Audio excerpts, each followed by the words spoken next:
The Fantasy Footballer Studio is brought to you by Samsung Galaxy. Visit Samsung.com to learn more.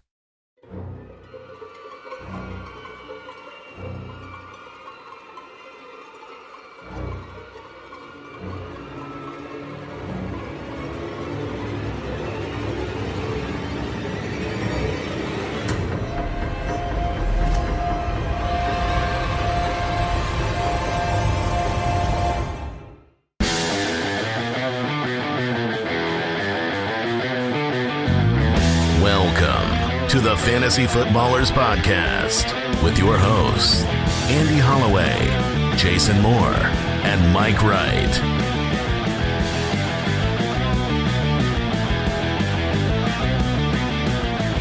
Oh, welcome in. Very well done. Is that Ron Wolfley? Oh, it was a risk. The dirty bird. Oh, welcome. Wednesday, November 23rd, the Megalodon. That's the best thing to do before a 2.5-hour show. Destroy. Is something that could potentially blow your voice out. I was trying to get out of this thing, Mike. We take risks here at Fantasy Footballers. We are here for you to help you through your fantasy season, but we're not taking any time off here. We're not taking it easy. We'll destroy our voices and still keep going. Thank you, Jason, for that proclamation. Welcome to this year's Megalodon episode. Happy Thanksgiving. Dare I say this will be a big one. Jason's wearing his dinner butter shirt. It's the annual. It was 1 year ago today when dinner butter was created, And reached number 2 on the trending Twitter topics. So we have higher aspirations than number 2. Gotcha. Disappointing. Very disappointing. Later in the show today, we will reveal a hashtag. And as we do every year, if you make it through the entire episode, I want you to tweet at us, use the hashtag. We will be selecting some very special winners, giving away a signed CeeDee Lamb jersey, a signed Miles Sanders jersey, and a signed Stephon Diggs mini helmet. So use the hashtag. We will not reveal it till later. We don't know it. We don't know it right now. So we'll reveal it right now. Reveal it to ourselves first. But let's go through this. We're going to do Ride or Die, some NFL news, never not working. We've got the Turkey Day Awards. We got the Turkey Day games with the fantasy forecast. Then we got starts of the week, the Boom Boom Kicker, smelling salts, insert here. The fantasy forecast, 13 more games to cover, the fantasy face-off, the Wheel of Shame. If we don't have time, we'll probably just skip that part. I'm good. I got time. Yeah. Oh, you guys are good? Mike, you got time? I got all the time in the world. For the first time this year, I'm spinning the Wheel of Shame. And we'll reveal our DraftKings lineup for the main slate on Sunday. Do you think the wheel's tired of you? Well, yeah, probably. Like, this guy again? If there was a murder and police had to come in and dust that wheel for prints, we're okay, Mike. I went to the same place in my mind. Well, this person's all over this. Look, I'm before it was consecutive. I've been taking a week off lately. And giving it to Mike. True. Yeah. Jason hasn't been shamed in a while. That's true. I've been shamed twice this year, so I'm hoping to stay at 2. We're only in week 12, so doing really well. Twitter at the FF Ballers. That's our Twitter handle. That's where you want to share that hashtag. Go ahead and tag us on there. JoinTheFoot.com, our fantasy football community. This is such a fun episode every single year. Let's give an early shout-out because we don't know how they'll screw things up later. Yeah. But right now it's been perfect. So Deucer's Alley, we got Papa Josh in the building. We got the judge. Keep deucing. We've got Al Borland. And they are going to try to keep the hard drives from filling up today. And they've done the prep work. But I did ask Al early on. I said, have you scheduled all the unscheduled tech problems? And he had. Yep. Good. So got big plans. Big plans. Probably a power outage of some sort. One of you dies. Oh no. Not it. You don't get to claim it because he's already. Oh, he's already scheduled. Yeah, Final Destination style. Good point. You want to kick this thing off? Let's do it.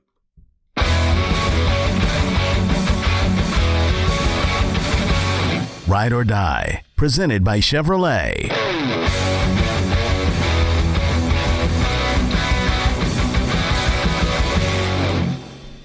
Well, the Week 11 ride or die results. See, I don't suck at everything. I did get 2 of the 3 right on ride or die. You beat Mike and I this last week. You did. I was the only one to believe in Chris Olave. Mike was the only one to believe in Darnell Mooney. And Jason and I were the 2 that did not believe in Captain Kirk. Well, we had to push it to a line where one of us would finally go in, and the poor unfortunate soul was me. Yeah, we could have pushed that line a lot further. We could have pushed it to not it was top 28. 17, and he wasn't close. Hold on, guys. He was QB 29. That is shockingly high. Is that above Zach Wilson? No. But there were bye weeks. There was 4 teams on bye. That's correct. So probably Bryce Perkins got ahead of him. So he finished behind a backup quarterback. That is correct. He finished with 2.2 fantasy points. Impressive. Yeah. Completed very few passes from his back. Yes. And did he turn the ball over? Yeah. I think he did. Actually, I don't think I thought he had a fumble. Yes, he did have one fumble. All right. Week 12 ride or die. The Fearless Brooks has put together 3 predictions for this week, starting with one around Amon-Ra St. Brown. Brooks, what's the line? All right, guys. Will he be a top 15 wide receiver versus Buffalo? Top tomorrow? 15. He's hit the mark only 3 times this year, once since week 2. Buffalo's 30th against fantasy wide receivers. The game is in Detroit, where their offense has been better. Top 15 on a week with no buys. It's a little sketch. I think I'm going to play the field here. I think I'm going to go die. Yeah, you said Amon-Ra, and I immediately wanted to just be in because I think he's a great start every single week. I just traded for him. I love him. He's going to be a good start this week, but top 15 means you get a touchdown. I don't think you're getting top 15 without a touchdown. The Bills' defense really good. I'm gonna ride with you, Andy, and die. Wait, I'm so confused. I choose die. Yeah. I choose The Thelma and Louise thing. Yes, Now, exactly. Mike, We're Buffalo- hand in hand. 30th against fantasy wide receivers since week 6. That's pretty bad. Yeah. All right. Okay, so this is a line mover here. Okay. Let's I'll ride if it's top 20. Yeah, I think I would too. Dang it. So 16.5. I'll ride top 18. okay, I'll die. All right, there you go. I'll ride there. I'll ride with you. All right. Ezekiel Elliott is our next. You're out, Louise. Our next ride or die prediction. Andy just hopped out of the car and let me go. It's like, I did. I was like, gotcha. we were together. You said that whole I'm going to ride and die with you. I was confused. Zeke against the Giants This is the worst. Also on Thanksgiving. on Thanksgiving. Brooks, what do you got for us? Will he score a touchdown? All right. I cede my time to Andy, the All right. touchdown soothsayer. All right. I'm going. Well, we got to ride, baby. Yeah, well, let's ride. We're Oh, all gosh, riding. are we all riding? And you can't change the line on this. 4 touchdowns. Yeah, I do think he gets a touchdown. I think Zeke is actually a decent play this week. We talked about the New York Giants last week with my start of the week being that it looks like a bad matchup. It's actually not a bad matchup. No, you were spot on last week. I got to give you credit because it on the surface, I was more hesitant about Jamal Williams, but this team loves going down on the 2-yard line. Yeah, I think Zeke gets in the paint this week. All right. Jawan Johnson Yeah, baby. making an appearance, tight end for the My Saints. dude. Oh, well, we know where this is going. What's the line you've set for us, Brooksy? Top 10 tight end. So does Juwan score another touchdown? That's the question. Mike, you have to be in here, right? I'm going to cede my time to you. I mean, it's my dude, Juwan Johnson. Tight end 3 since week 6, 3 weeks in a row in the top 10. Keeping the sanity, holding Taysom Hill at bay because he's a fantasy tight end over there for the New Orleans Saints. Let's ride, baby. Me and Juwan. I'm gonna die. There ain't no chance. This is a contractual obligation for Mike to ride. Yes. While Andy and I are sitting comfortably over on the sideline. The San Francisco 49ers We're peering over the cliff. are No, you peering over the cliff. We've been living the high life the last few weeks, man, and I've been starting him in the Dynasty League. You are very high up on Eating that that mountain. caviar. It is gonna be a long fall down that cliff. Stay strong, little roots. I will not be in on Jawan Johnson specifically against the San Francisco 49ers defense. That was Ride or Die presented by Chevy Silverado. Learn more about Chevy Silverado at Chevy.com. News and notes from around the league. Presented by USAA Insurance. We're kind of going to bookend the show with some news because it's a long show. And so Brooksy will be monitoring the practice reports. Many things will happen. And we'll update. Yes, yeah, absolutely. There will be some eclipses. Well, and it's only celestial things. It's only Wednesday now. This is a very weird week for NFL, so we'll probably say this another time or two on the episode, but this is the most important week, just as part of the news, to make sure, because news will come late in the week after this show, we don't know the things that are going to come up. Get all your Thanksgiving Day people out of your flex. Put them into – you're going to want that flexibility this week more than ever. Make sure you plug them in your running back or your wide receiver if they're going to play on Thursday. Everyone has a couple of these players. And it's Wednesday now, but by the end of the show, we should have the Thursday and Friday practice reports, though, right? That is true. All right, into the news we go. Sam Darnold starting against the Denver Broncos. This will fix it.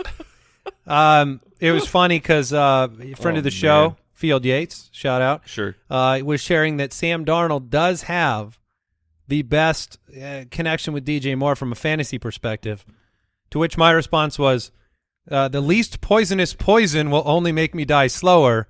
I think Darnold is, there's always hope, right? There's always the ambition for or the aspirational DJ Moore will have a game. We've seen it this year.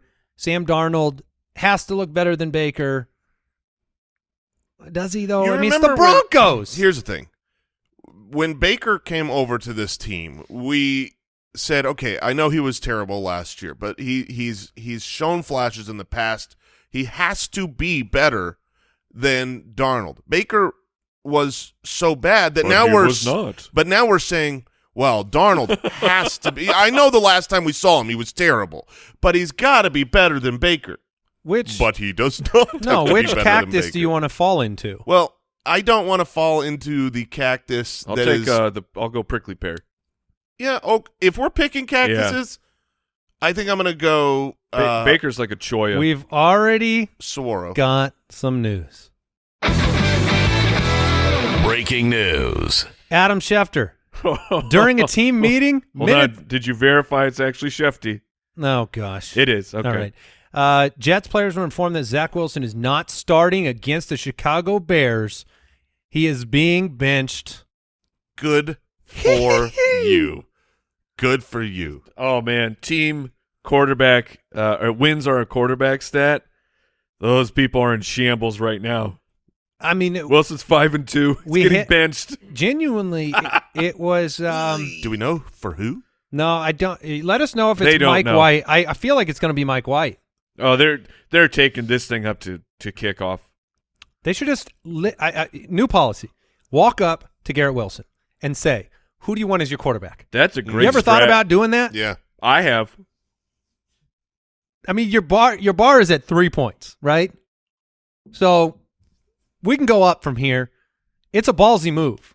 It is. It is. And you have a season, and you can't throw this season away under the hope that Zach Wilson will develop and become somebody that helps you not throw a season away 2 years from now. I mean, it's just – This is, a very similar situation. Well, obviously not completely because Zach Wilson's been terrible. You guys remember the couple years ago, the Dolphins were winning with Ryan Fitzpatrick, and then they just were like, it's time for Tua. And you're like, what are you doing? Like, you're winning right now. You have to continue to win. But they weren't winning. They weren't winning in spite of Fitzpatrick.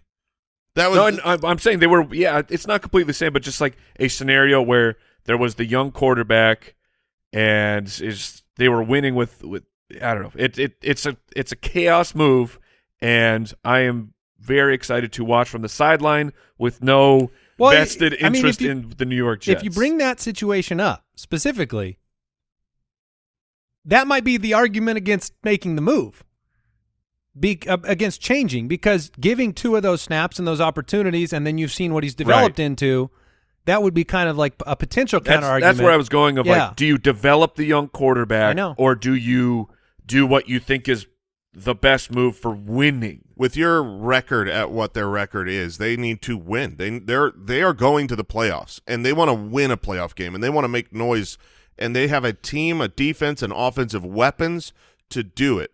They're just they have wishing a chance at the playoffs.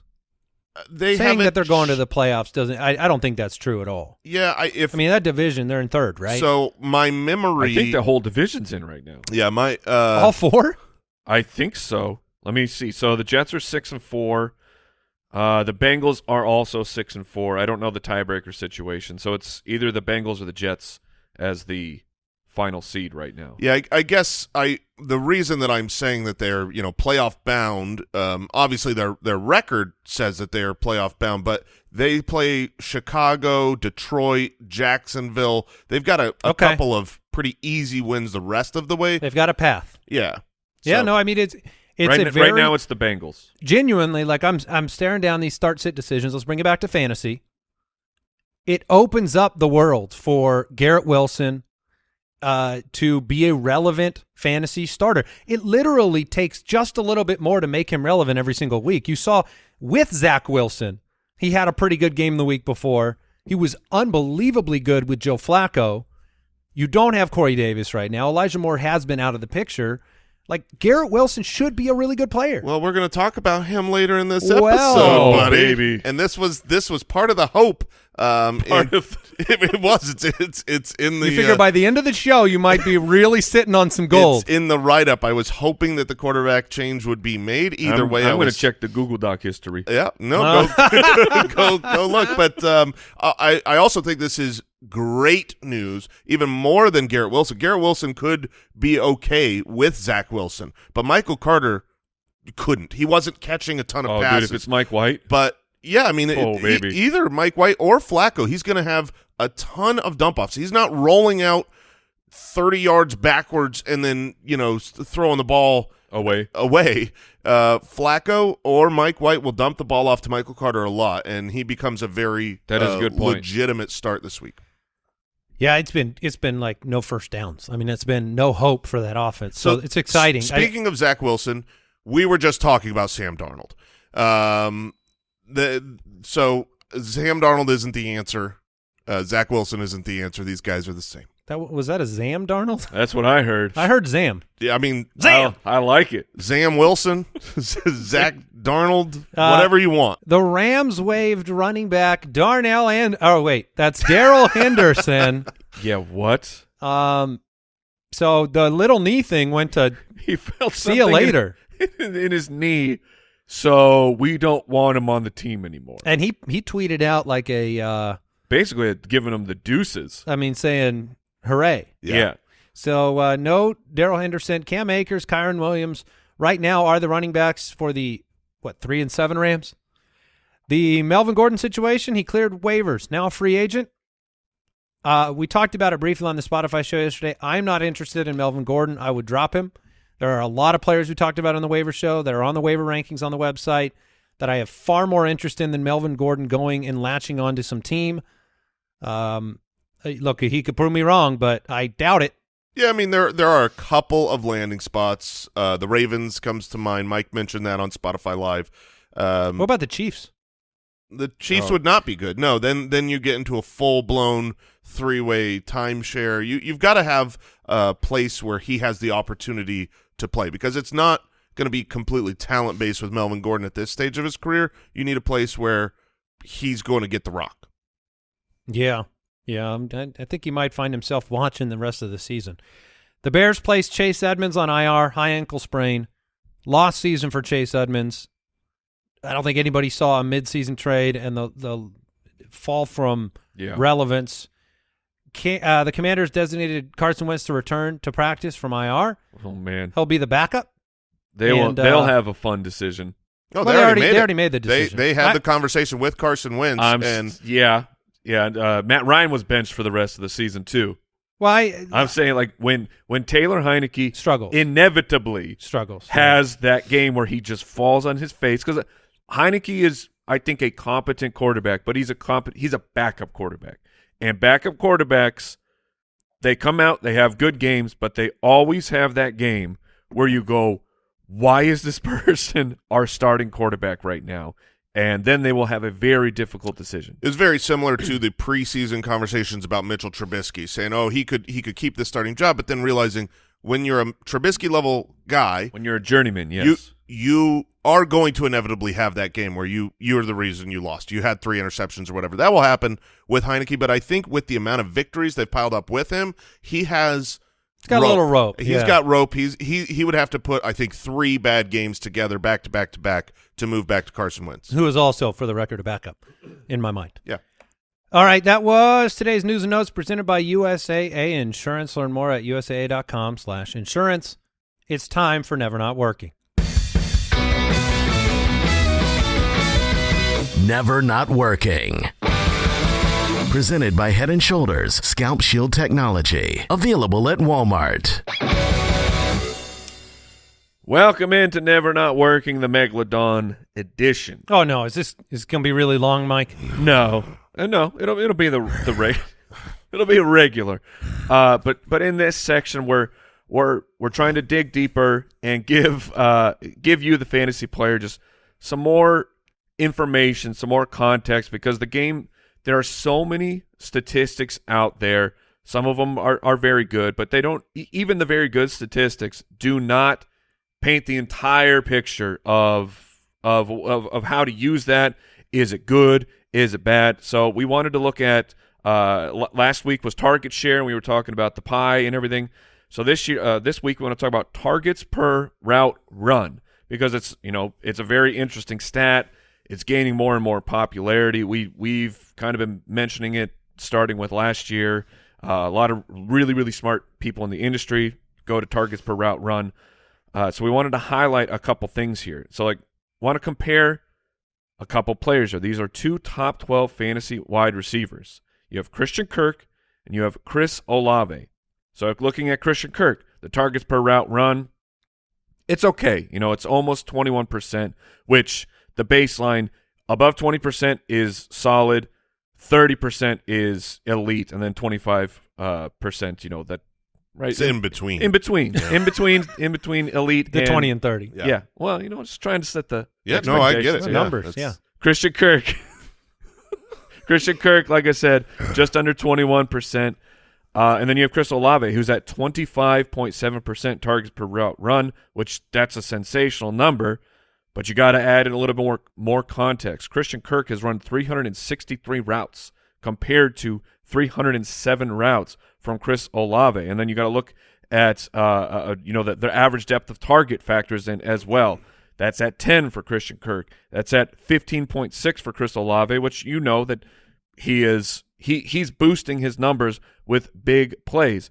And the routes run, look, it's affected by the team pass rate, the team efficiency, his concussion mid-game. Sure, but does the team stay on the field? Are there more opportunities? Because when there's more opportunities, that targets per route run number could go up and down.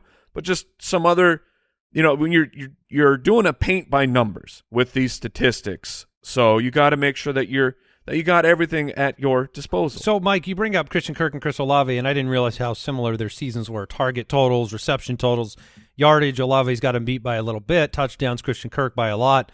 Targets per route run, when you look at those two players, does it differentiate them in your mind in terms of who you want moving forward? I mean, and it goes to Jason, too. Yeah, sure. It does for me. To me, it says that Chris Olave is the better option, and it also says you can target specific matchups a little bit more easily. If you know that a player is getting targeted more on every route he runs, you can look at certain matchups and say, well, they're going to have to throw the ball more this game. If there's more targets run and he's getting more targets per route run, he's probably the better option there. And then 3 other wide receivers, and they're back-to-back-to-back, which is pretty shocking when I lay out these names for you. Curtis Samuel, Mike Evans, and Gabriel Davis. And you look at Curtis Samuel, how is he used? A low average depth of target. 71% of his targets are 9 yards or closer, but with the yards after catch, he has stayed relevant. Looking at Mike Evans, he's fantastic for fantasy football, but he's actually never been a huge target per route run player. Last year, 17. That's under the threshold we want. Or in 2020, it was at 19%. But then look at Tom Brady, who's on pace for 726 passing attempts. The record is 727 by Matthew Stafford. So you could see Tom Brady challenging for the most passing attempts ever in a season. Looking at Gabriel Davis, the targets per route run is dreadfully low, 14.6, only 29 receptions, but these are deep targets. So we remember when we were talking about the pie and how valuable is a Patrick Mahomes target compared to other quarterbacks. Well, a Josh Allen deep target is worth almost 1.7 fantasy points. There are just we want to lay out that fantasy football, when you're going into the analytics, is difficult because there are so many things. There is no rip the Band-Aid off. This is the one number that I can focus on. Just make sure you are compiling as much information as you can and filling in those gaps with other statistics. Well, and I want to say it kind of works both directions, where sometimes you get a feeling from a certain player over the course of a season that you're playing, and you're like, why do I feel this way when I start Gabe Davis, right? Like, yeah. And so then you see these deeper analytics, and they support some of what you're feeling, right? If you're getting targeted at 14.6% on your routes run in an offense like that, that's what you feel sometimes with the up and down of Gabe Davis, because he has yet to become – he's still a very good player, right? But he's yet to become a high target per route run player that is a upper echelon dependable target. And so you feel some of that, and it explains away some of the inconsistency. Yeah, I love to be able to take those things that like you're saying, it's a feeling because you're experiencing it, right? But quantify that feeling into a statistical breakdown and look at, well, if this number went up, this would improve. If this number is this person, overperforming, let me look at their targets per route run and be like, oh, maybe I need to bail out on this, but then factoring the passing attempts, the power of the offense, there's so much to factor into to when a wide receiver is actually good. Yeah, and we do have a targets per route run article every single week by AJ Passman. This week he looked at some rookie wide receivers. You can find sneaky wide receiver plays by looking at targets per route run. Agreed. All right, you can get up to 100% dandruff protection that is never not working with Head & Shoulders Scalp Shield technology, available at Walmart.com. Use it every time you shampoo and see the difference. All right, let's take a quick break. No, Jason, hold that turkey for just a minute. You're so valuable to the show. That's sometimes. what I'm here for. Quick break, and then we're back with some awards.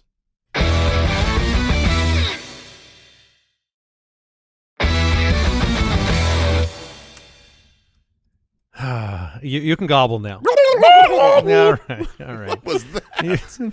That was the end. Oh, I was going to say that might have been the end of the turkey. Let's do it.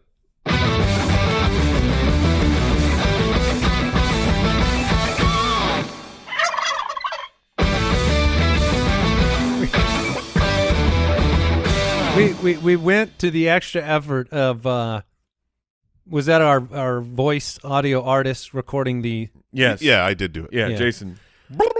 All right, we are going to preview the Turkey Day games, but first, as we do every year, we're going to play a little game here with Thanksgiving Day, and I guess Brooks, who decided the winners of these awards? The Deucers. Okay, the Deucers. Oh, you guys all came together on this one, huh? And so the first award, we have to guess these. Okay, they've determined a winner. We have to try to guess it.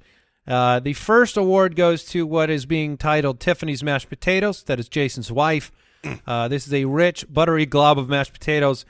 It's what everyone needs to add body to their plate. It's as dependable as they get, and we all know butter makes everything better. So we're looking at dependability here. Now, I think I'll be wrong, but I'm going to go with my guess of Derrick Henry. I think Derrick Henry is dependable. Yeah, that's exactly where it's funny. Last year Cooper Kupp won, but I see, because this is my wife's mashed potatoes, this is thick. This you know what I mean? Like Stephon Diggs is great, but like I just don't feel like he's buttery mashed potatoes. You know what I'm saying? Oh. So like that was where I went. Derrick Henry. Okay, so we both guessing Henry? Yeah. I'm going Travis Kelce. Oh, that's buttery. I feel like Henry's had some games that weren't Derrick Henry. Yeah, But I could be remembering It's been that. pretty The good. first 2 weeks were a little down. Okay. So what's the answer, Brooksy? The winner is Nicholas Chubb. Oh. Yeah, that boy thick. I like it. I like Okay. I like the respect for Nicholas Chubb. It needs to be happening. Is this, Hashtag Thanksgiving. All right. Look, I that's mean, on. Let's put it in contention here. Yeah, it could be. That's If you want something to trend, whoo, 2 C's, doggy. my friends. But we don't know yet. It could be that. It could be that. How do We're you gonna spell write that, Brooks? down. I think we know how to spell that. Yeah, it's 2 C's. Yeah, THICC. Giving. I would do. Thanksgiving. I'd do a quick search of that. Just make sure. that's- Make sure Make we're sure good. we're safe for work. That's in contention. All right, the second award, the burned dinner rolls. Gosh, you put so much time and effort into preparing the meal, but unexpectedly the rolls got burned. Sometimes you just have to scrape the carbon shavings off or throw it away in sadness. Last year's winner was Allen Oh Robinson. no! I'm afraid Oh, this no, did year's he back to winner back? this might be Allen Robinson. Oh man, he is a really good candidate. What's amazing is I think he's been what you'd say considerably better this year than last year. So On the Sure. scale of Allen Robinson, Sure. these are maybe edible rolls, where last year they were unedible. yeah, I mean, I guess I'm looking at this as someone that's just been a complete awful throwaway. You got to put him in the garbage, and that to me is Kyle Pitts. Oh. So, Yeah. I'm Yeah. tagging in. I'm tagging in with Kyle All right. Pitts. What's the answer? What do we got? Unlimited. oh, come on, so obvious. Yeah, we're really failing. Wow. Russell Wilson is the burned dinner roll. Of course he is. Let's ride. I guess that's fair. Kyle Pitts had like 2 good weeks. Sure. Yeah, More Russ than, has that's had more than one. Russ. He Yeah. looks good while he fails. That's just true. for the record. Sweet Potato Casserole Award. This is the heavy, Russell hearty, Wilson. and delicious for those first few bites. But you can only have so much before it makes you vomit all over the floor, and that's completely ruined Thanksgiving, and your family calls you a no-good has-been. Last year's winner was DJ Moore, so you've got a few bites from this player is the point. You've got a few bites, and the rest is disaster. Jason? This one's really easy to me because there was a player that started this season, and you thought, oh, my gosh, he's unbelievable. And then it turns out he's sweet potatoes. That's James Robinson. Ooh, You thought you had a okay. star, and you had absolute garbage. Oh, well, then I'm going with Clyde Edwards-Helaire. Oh, that's a good one. That's Yeah. even better. That's It went from easy to Because in he- contention. yeah. That's I'm switching. So, oh, no, you're stuck on James Robinson. Sorry. Okay. Mike, do you have a Yeah. contender? Ah, that's the right. Oh, it's true. Oh, but he's No, getting back. He's no. getting back. I don't know. I don't know. I don't know. Brooks, we got 3 guesses here. Are any of them right? We were choosing between James Robinson and Clyde Edwards-Helaire. Oh, Okay, all right. Yeah, And who'd yeah, you that's pick? right. Michael Pittman's so good. Went with James Robinson. Oh, see, yeah. You said I was stuck. I won. The Mike Wright Special Award, which is, of course, Mike's Jack in the Box Thanksgiving Day tradition. Delicious. That is that random dish somebody brought because, well, they're convinced Thanksgiving food is trash and outdated. How dare you call So, Curly's random? They'd go in random directions, but they're great. Yeah, time to stop with the old way of thinking. Open your eyes, realize this could be the best thing ever. This was Cordero Patterson last year. It's a great pick. So what's the random dish this year that you put it on the table Ooh, and then you realize, you know what, that belongs here? I have a couple names that come to mind. Let's hear him. Jamal Williams. Ooh, yeah. Okay. Yummy. Jamal Williams, and I mean, Christian Kirk wasn't super random because he was somebody that we really liked the opportunity, but I'm going, but just for where Kirk was drafted to what he has become, I'm going to go with Jamal Williams. Okay, Jason, do you have a good guess? This one's a tough one. This one is tough. I'm looking at some charts here to help stir my brain up, and the first player that jumps out to me started off bad, but has been a revelation. Oh, I think that yeah. Okay. is Justin Fields. Okay, I'm for that. And I'll throw out Tony Pollard. This is supposed to be a backup running back who's a top 10 running back. No one brought him to Thanksgiving. They should have, but they didn't. There's the Tony Pollard has his people. All right. Good answers. Good answers. Brooks, who do we have as the Mike Wright special Jack in the Box winner? We went with Justin Fields. Justin Jason Fields. said. We shouldn't. This is the Mike Wright special. I mean, like I should have guessed Justin Fields. It's on me. Yeah. I take full blame and credit for the incredible answer. And then we have the Thanksgiving Day meat. Did this What? change? Was this the turkey before? It was. Main Yes. event. Oh, this is because you guys have been talking up the ham. Yeah, 'cause it's Showstopper, Ham does its own talking, my friend. MVP, MVP of Thanksgiving Day last year was Jonathan Taylor. This year we have It's not Jonathan. we have a Taylor. two-player tie this year. Yeah. Ooh. Okay. See, I still I know think, one of them. Yeah, one of them's got to be Travis Kelce. 100%. It's Kelsey. Is it Kelsey and Eckler or is it Kelsey and Ooh. Henry? I'm going Eckler. I think it could be Kelsey Eckler. I'm going Eckler. Yeah. I mean, Eckler and Kelsey. I have a hard time taking Chubb Or it could out be- it could because be of Jefferson. the ham. I think it might be Jefferson. Yeah, can you not? Oh, No, Jefferson. No way. Jefferson's had some bad. Diggs. All right. I know Eckler started bad, but he's been. All right, so Eckler's what's been the great. answer here, Brooksy? Who won? It is Travis Kelce and Austin Eckler. Okay, Yeah, baby. We're awesome. All right. What? Your meat is in the mail. Your meat. I did after we had. Where did we talk about the honey baked ham? Was that on the Spotify show? I don't know. We try to talk about it every chance we Yeah. get, but I did. I did some Googling. Mhm, I looked this thing up. Because it's a brand. I went there yesterday. You went there yesterday. That's so weird. He to took me. a break in the middle of the day to go to the honey baked ham I store. sure did. You got it. They have actual stores. Yeah, permanent like location. like brick and mortar. brick. It literally is. Our location is made out of brick. Our location, like you In and the your Phoenix family, or area. okay. And so, and it was busy, right? It was very busy. It's almost like it's Thanksgiving coming up soon. Did you say Thanksgiving? Thanksgiving. All right. Well, let's dive into the Thanksgiving Day matchups here at the top of the show. Well, I don't know what part of the show this is. It's the middle of the beginning of the show. Buffalo 7-3 on Thanksgiving, taking on the Detroit Lions, who have won 3 straight games at home in Detroit. For the Lions, the DraftKings Sportsbook line, Buffalo -10. The over-under is 54 points. This is a matchup that might actually feature 2 bad defenses, not just one. We know Detroit's defense has struggled mightily, 32nd in yards per play, 32nd in yards per pass attempt. But Buffalo, since week 6, 28th in yards per game allowed and 30th versus fantasy wide receivers. So, sure, the fantasy wide receiver, you funnel it away, you stop the run. 28th in yards per game allowed is a pretty profound metric. They have had a lot of injuries, especially in their secondary. They still have a great pass rush, but you're coming up against the Detroit Lions team that has a phenomenal offensive line. So if they could slow down the Bills' pass rush and take advantage of the weakened secondary, this could – I mean, there's a reason there's 54 points on the line. This could be a really nice offensive game. Now, there was a tweet from a friend of the show, Scott Barrett, DFB, yesterday, highlighting basically comparing what Zach Wilson's done from weeks 7 through 11, which was worst passer rating, worst off-target throw percentage, and the worst turnover throw percentage, and comparing that with Josh Allen, who in the last 4 weeks, second worst passer rating, third worst off-target throw percentage. And most people will chalk that up to the elbow, right? I mean, your elbow isn't 100%, but he's playing through it. Will Detroit solve all these problems this week? Are we going to get a vintage Stallion performance? Yes, it will be It would be excellent. excellent, yeah. And, the answer is yes.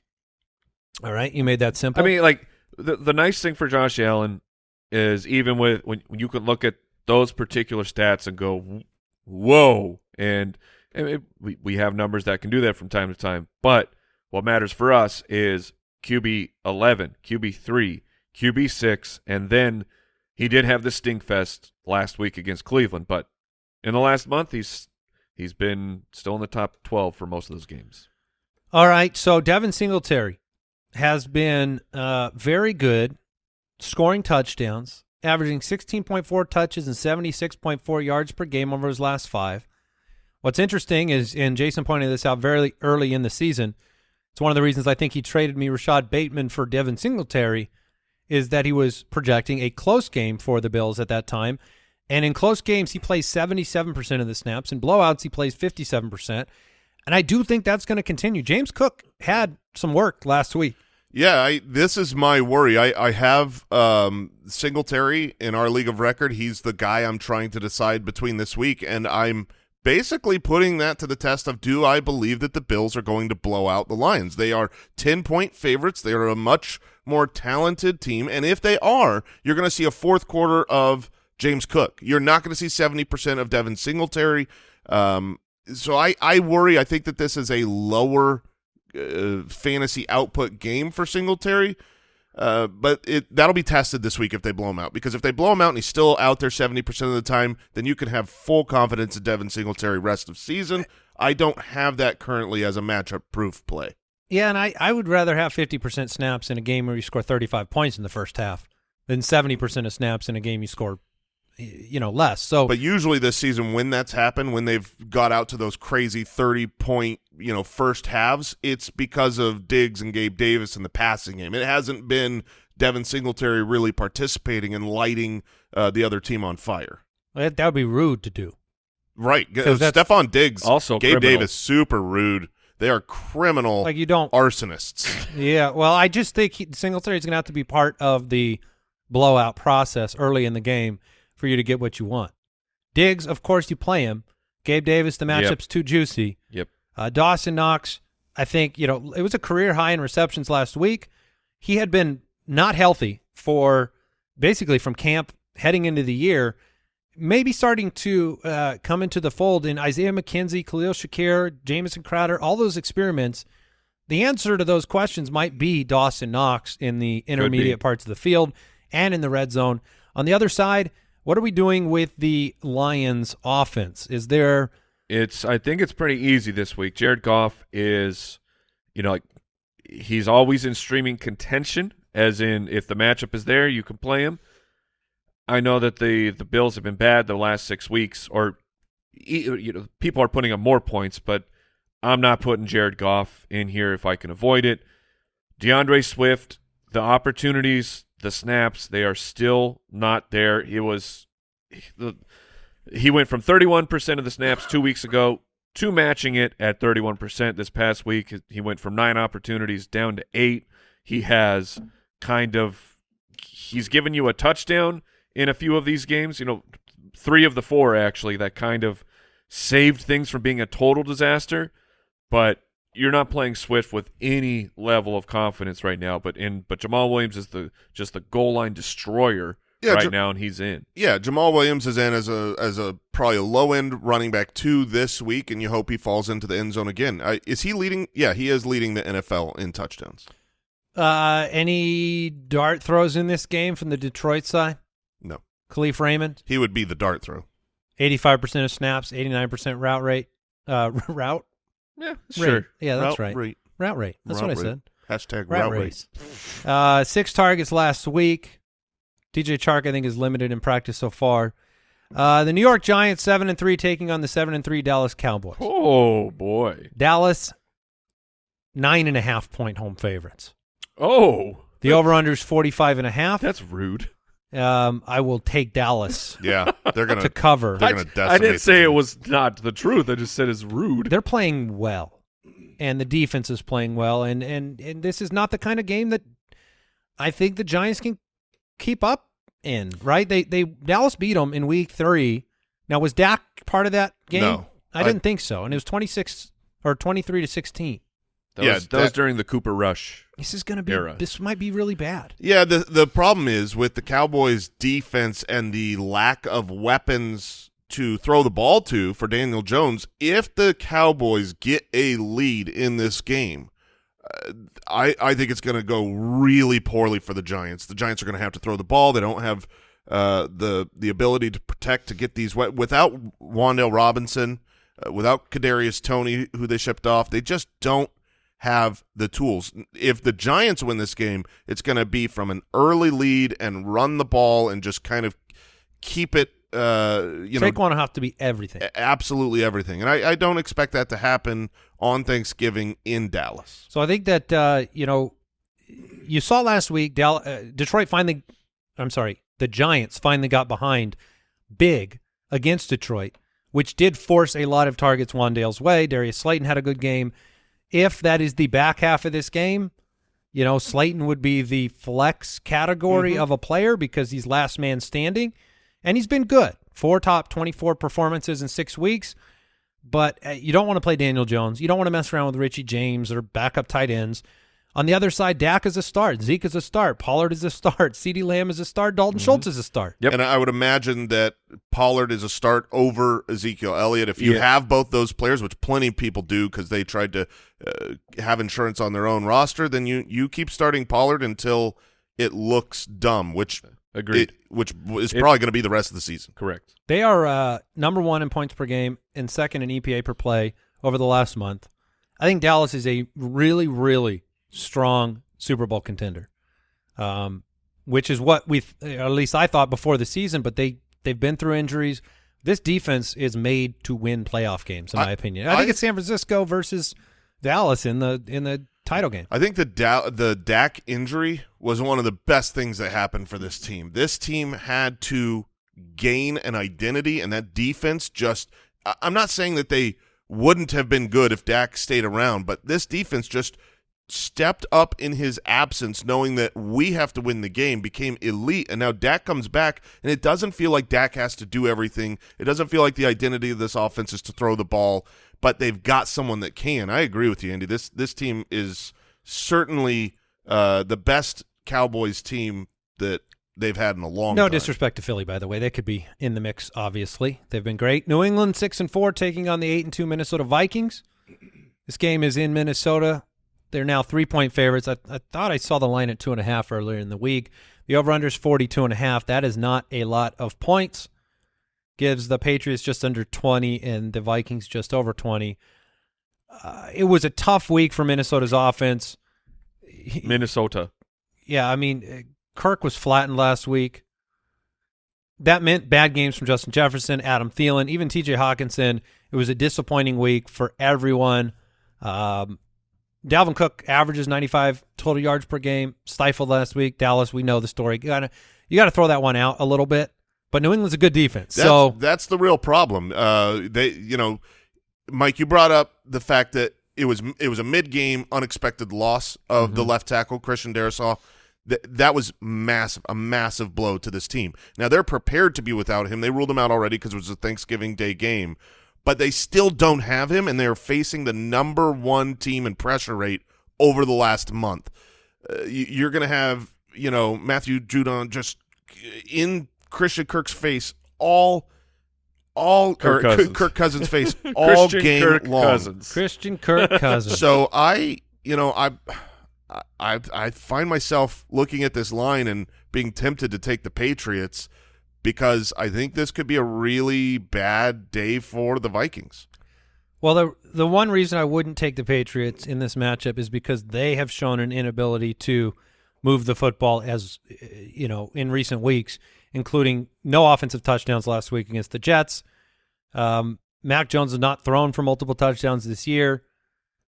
He has struggled with pressure, and the Vikings on defense, they do some things that, yes, Dallas kind of figured a few of them out, Tony Pollard in particular, but their defense does give you some looks that I think might be troublesome for Mac Jones.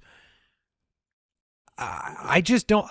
Where are you with Damian Harris? Is he a flex player? Because I don't want to flex him this week. I think he is a flex player in the right matchup.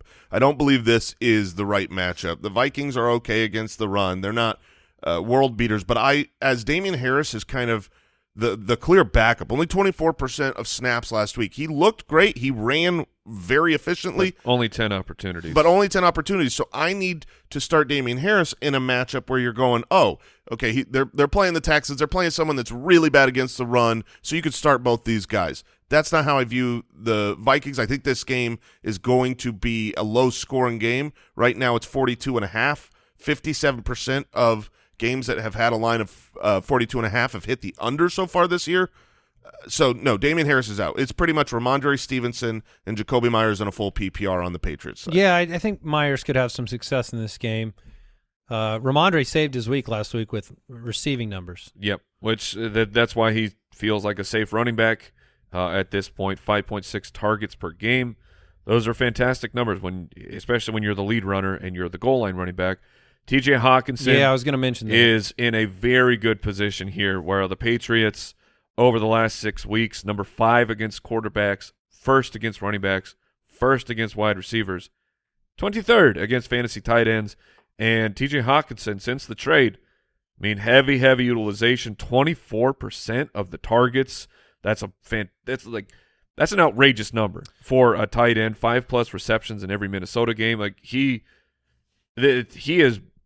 blowing away all expectations I think anybody had when the trade was announced. This was what I hoped for preseason in Irv Smith. With Adam Thielen getting older, Yes. I saw an avenue for a tight end to come in and be the second in targets on this team.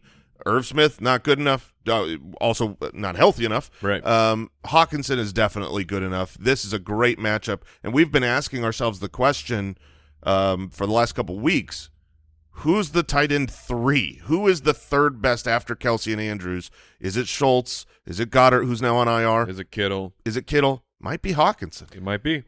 All right, a reminder, we mentioned it earlier, take those Thanksgiving Day players out of your flex positions, put them in your main running back wide receiver slots so you have flexibility later in the week with news. Also, Thanksgiving Day football could be a lot of fun. It could be a lot of fun if you're playing DFS, and there is a special edition of our Fantasy Footballers DFS show that is just about the Thanksgiving Day slate, so check that out. All right, before we get into the other 13 matchups, we're going to reveal our starts of the week.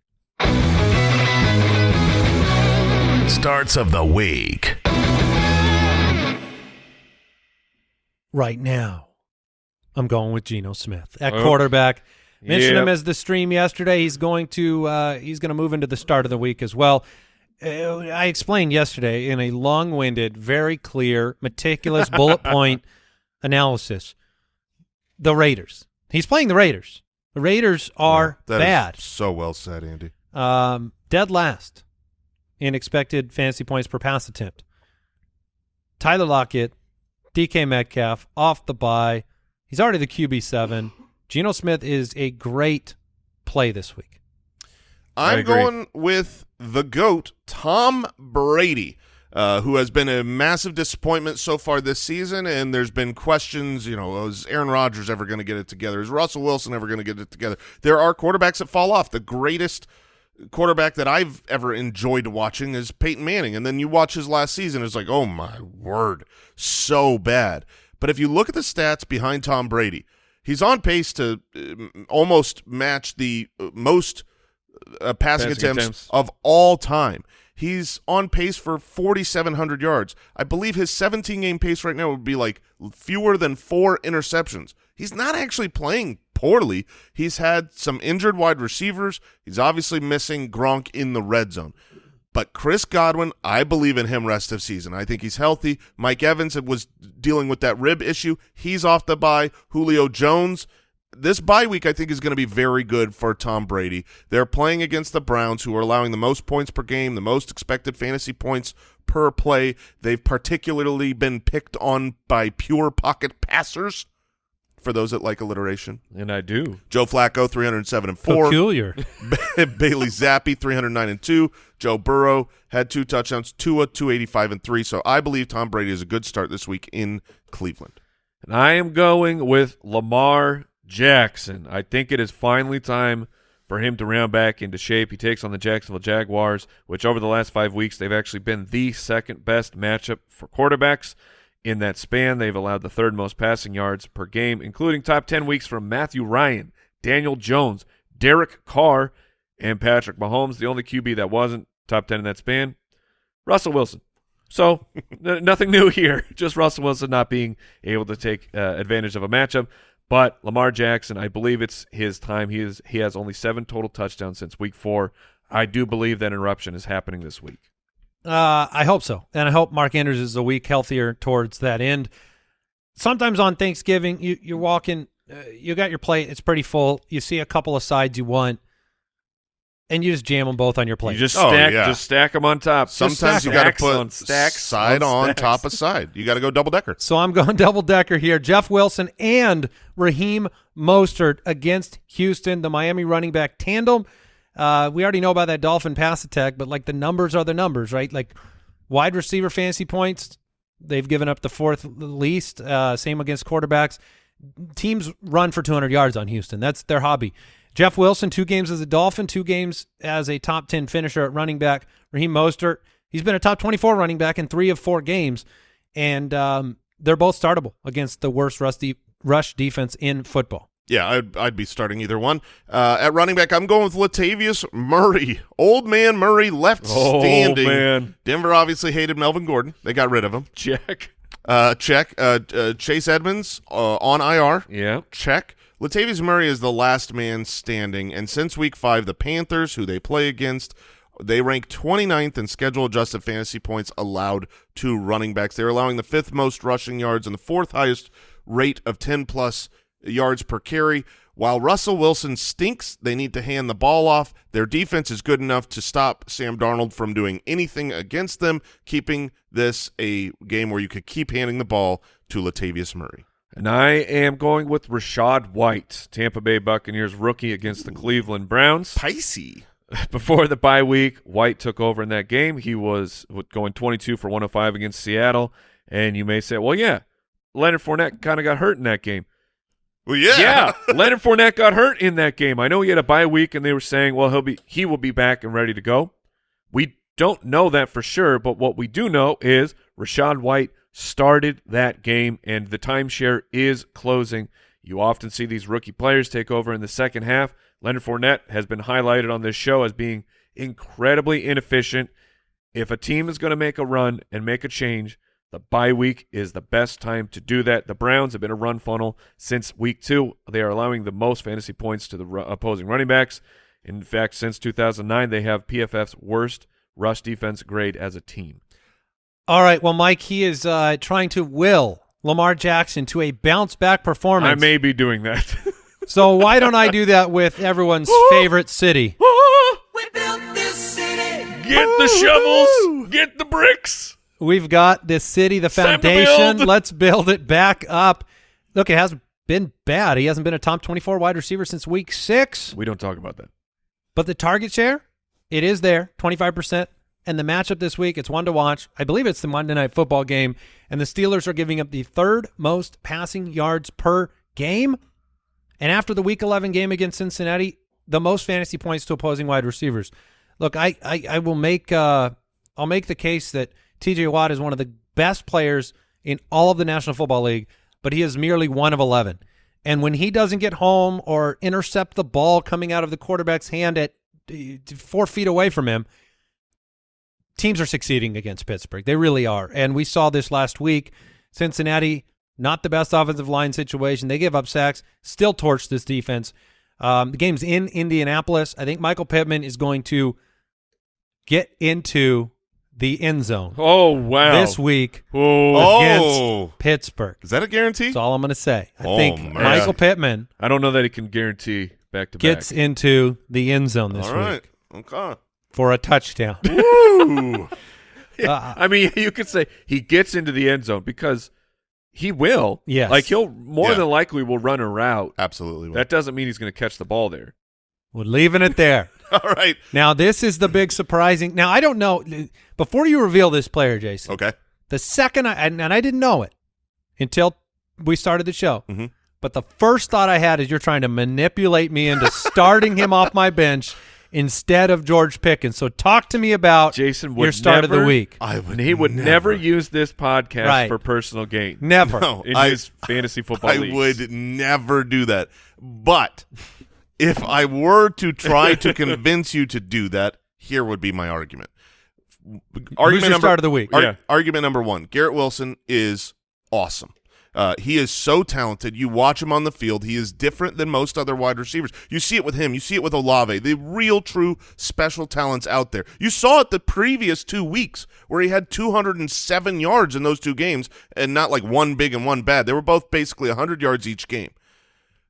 They need to do better in the passing game. That's what Garrett Wilson said. He said, quote, I'm going to call it like it is. We got to be better in the passing game. Then they go out and they bench the quarterback and say, hey, we got to be better in the passing game. That starts with getting Garrett Wilson the ball. He has been unbelievable. Wilson is being targeted on 23% of his routes, which is elite for a rookie. I want, Jason, real quick, I want you to go back to bullet point number 2 and read it real quick. Bullet point number 2. Mike White is starting instead of baby boy Wilson. I like this start of the week even better. There we go. Thank you. It is going to be better for Garrett Wilson. I would have started him either way, but he gets an upgrade. He's seeing almost 30% of the Jets' team red zone targets. That is a top 10 number for all wide receivers. So he's got the yardage. He's got the quarterback change. He's getting the end zone looks. And since week 5, the Bears are allowing the most expected points per pass in the NFL. They've gotten rid of their defense. It's a perfect matchup. Garrett Wilson should be started. Do you realize? I want to go back in time just for a minute and tell you, Mike White went 37 for 45 for 405 yards and 3 touchdowns against Cincinnati last year. Yeah, because that was the running back game. That right? was the Michael Carter game. I mean, that was obviously his other games were not as prolific from a passing, and they won that game 34-31. That was the miraculous Mike White superstar performance. And the Bears defense, like if you played Zach Wilson 1,000 times against the Bears and told me, can he hit 400 yards? I don't know what the simulation would come up with. 2? Maybe. Maybe not. All right, Garrett Wilson in my lineup. All right, Mike. Did you make the change? Just now. Don't you dare. All right, my start of the week. It's scary Terry McLaurin of the Washington Commanders. He gets to take on the Atlanta Falcons. Heineke, he loves Terry McLaurin, and I love that Taylor Heineke loves Terry McLaurin. Want to touch the Heineke? 25%, 27%, 35, 44, 30. He has the eyes for Terry McLaurin. Add in the target share, add in the matchup, Atlanta allowing the most passing yards, the most schedule-adjusted fantasy points to wide receivers. And Terry McLaurin should be crammed into your starting lineup. Just jam him in I'm there. saying, like, you make sure that Terry's in there. You don't think he fits? He fits. Dalton Schultz against the New York Football Giants is my start of the week. Oh, wait. Did I just read yours? I sure did. I thought there was something fishy going Dalton on. and Dawson, they sound alike. Dawson Knox. Hey, let's trade. Well, I think we obviously we have to at this point. Dalton Schultz is my new start of the week there you against go. the New Tell York us Football why. Giants. Called the doctor on Thanksgiving. Giants allowing the 8th most receiving yards, 10th most receptions guys to the cross tight end streams. positions. We are one, Mike. This show, we are one. Over the last month, Schultz 6.3 targets per game. Jason just traded for him in our league of record. Dependable start this week. Yeah, who's your start of the week, Jason? I'm going with Dawson Knox. Oh my gosh, I love it. Against Detroit. This is their new home stadium for the Bills. They played there last week where he had a career-high 7 receptions, and he's back to do it again. 13 targets over the last 2 games. He's just getting started because the Lions are 30th against fantasy tight ends, slightly below Seattle and Arizona in the weekly game of find out who's playing them this week. Dawson Knox is one of the best bets to get a touchdown this week at the tight end position. Couldn't agree more, Mike. Who's your start of the week at tight end? All right, we're trying this again. Oh, no. It took 5 quarters to get him on the board. Last week, he only ended up with like the 30-something yards because, look, Foster Moreau, I said he is the king of the 40 yards, and he had the opportunity for the touchdown last week.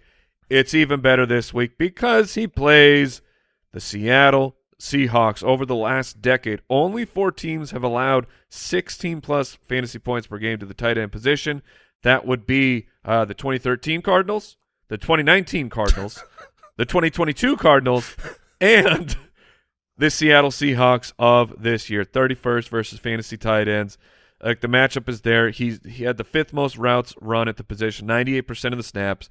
It just didn't go his way last week, but I do believe that this is an even better matchup for him and he can get on the board. This was your Iron Underpants pick Yes. last week. Yes, these are just regular old elastic band.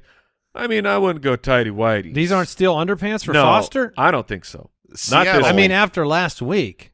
Yeah, but Seattle. Okay. All right. The rankings, the start sit tool on the website, thefantasyfootballers.com. That wraps up our starts of the week after the Turkey Day games. But before we get into the rest of the matchups, we must address the boom boom.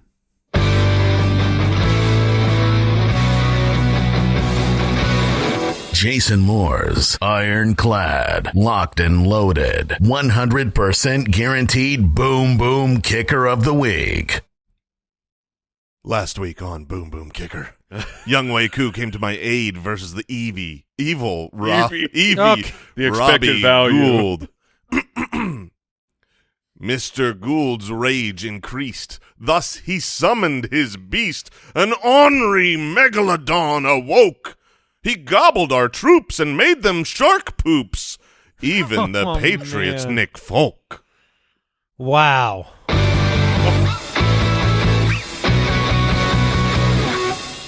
Per usual, I have some questions here. So is Nick Folk shark poop? He's shark poop, but he's also the But he's the boom boom kicker of the week. But he's poo. He will be poo. I kind of have the gift of sight. See. You already know next chapter. Exactly right. The gift of sight. Sharing a little, sharing more later. Into the forecast we go. Fantasy Forecast. Well, here we are. Week 12. 13 more matchups. I'm not afraid. We've got to cover them all. There's no bye weeks. Wouldn't be a Thanksgiving without it, with bye weeks. That's what we're going with. Tampa Bay 5-5 taking on Cleveland. They're 3-7. The DraftKings Sportsbook line, Tampa -3.5. They are on the road in Cleveland. The over/under is just 43 points. I was really impressed with Cleveland's offense last week. Seeing what Amari Cooper and Donovan Peoples-Jones were able to do. We've got the Plant Man versus the Beef Brisket. Oh, man. Oh, beef versus veggies. Yeah, Wow. who wins on Thanksgiving week? Tale as generally. old as time. Yeah. The opponents of the Cleveland Browns are scoring on a league-high 46% of drives. I said I was impressed with their offense. They still lost. So that's been the equation here, right? So there's been problems with, like, Nick Chubb didn't get going. They threw the ball a lot. They lost 31-23. They did have a chance at the very end to kind of onside it and get back into it, but it was pretty much a blowout. You know, Nick Chubb, you play him. It doesn't matter if he has an off week. He has the most 15-plus yard runs in the NFL. That means in a bad week, he can break one off, and then you're like, it just demoralizes your opponent. I've played against Nick Chubb, and I'm like, oh, man, he's having a rough game. Then he breaks a 52-yard run, and you're like, that threw away my entire hope. Yeah, and you got to love 3 receptions each of the last 2 weeks. That's if you're going to give Nick Chubb 3 catches a week plus everything else, that's so great. Kareem Hunt. No. Don't play him. Do not play him, and don't even look in his direction. Is that what you're saying? Yes. I'm so furious with the Cleveland Browns over this situation of you don't trade him. The statement after you don't trade him is we couldn't do it because he is so important to this team. And then they're like, by important, we mean we're going to take his snaps way down and take his opportunities way down. That's what we mean. It feels a little bit like the transition that's happened with A.J. Dillon's opportunities in Green Bay, where the team made maybe the appropriate decision, even though it was in conflict with their words. They're just playing the better player more. Yeah. Which is a smart thing to do, but it's bad for your fantasy team if you thought Kareem Hunt was going to be a part of it. Yeah, I don't blame the Browns at all. In fact, I think in years past, I've questioned why Hunt gets so much play.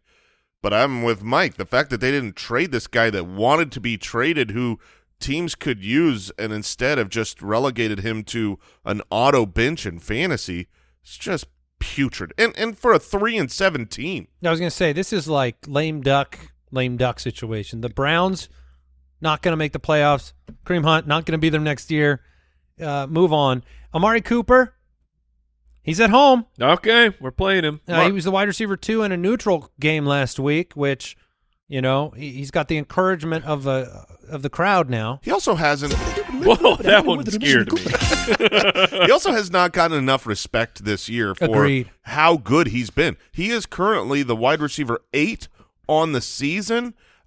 He's only had 4 bad games. One of them wasn't really that bad. 3 bad games, a fourth where it just wasn't great, and everything else he's been really solid this year. Amari Cooper should be started pretty much every week. And I know we've got the home road splits, but this isn't a rookie who doesn't have big games in his past on the road. That's just a silly happenstance. I'm starting Amari Cooper going forward. Donovan Peoples-Jones, You can flex 60-plus receiving yards in 5 straight games. Donovan Peoples-Jones or Darius Slayton this week? Peoples-Jones. Yeah, I think I lean Peoples-Jones. Okay. All right. Taking on the Tampa Bay Buccaneers defense. They are 23rd against wide receivers this year, 7th against running backs, so that is their weakness. Jason already mentioned Tom Brady as the start of the week. Mike mentioned Rachaad White as the start of the week. A lot of people, I've watched something happen in all my leagues this week, or the past couple weeks. They say, Leonard Fournette's on the trading block, and no one trades for him. Yeah. I think people are going to go after him, and they don't. Yeah, which I think I completely understand. I mean, the arrow appears pointing down for Fournette. He obviously got injured. The last week he did not get the start.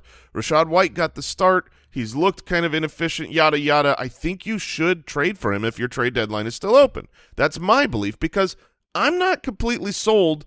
I know Rachaad White's your start of the week. I think that's a Picey take. But Fournette, to me, What was that? Picey. That's what we call it in our household. You're not talking about the astrological sign. You're talking about Correct. spicy He just with no takes S. the S That's off. exactly right. It's Okay. it's like a- Picey food. Okay. Okay. So, yeah. It's a Tom Haverford type of thing. Yes. Go on. I would recommend you do that in your house. Good news, I do. But like there. Set them piggies free. do. All right. But the thing is Leonard Fournette, they say that the hip injury was minor. The update we have is at practice is Leonard Fournette came out to practice late with the helmet in hand. So I don't know if he's getting extra treatment. Little BM problem. Yeah, that's a dump. Yeah, maybe. That's definitely a dump. I mean, he's the dump He truck. is the I mean, but even last week, or the last time we saw him, which was 2 weeks ago, he was the running back 18. Didn't get the start, left early, was not bad for fantasy. Has not been bad for fantasy pretty much most of the season. So I'm still starting Leonard Fournette. In this game, I think you can start both Leonard Fournette and I agree. Yeah, I Rachaad think you White. play both. And Mike Evans and Chris Godwin have combined for 1 touchdown over the last 100 million weeks. So they're both due for some positive TD regression. If you like Jason's start of the week, it's not happening without these wide receivers getting involved. Both are playable, and both should be in your lineup. Are you playing Njoku?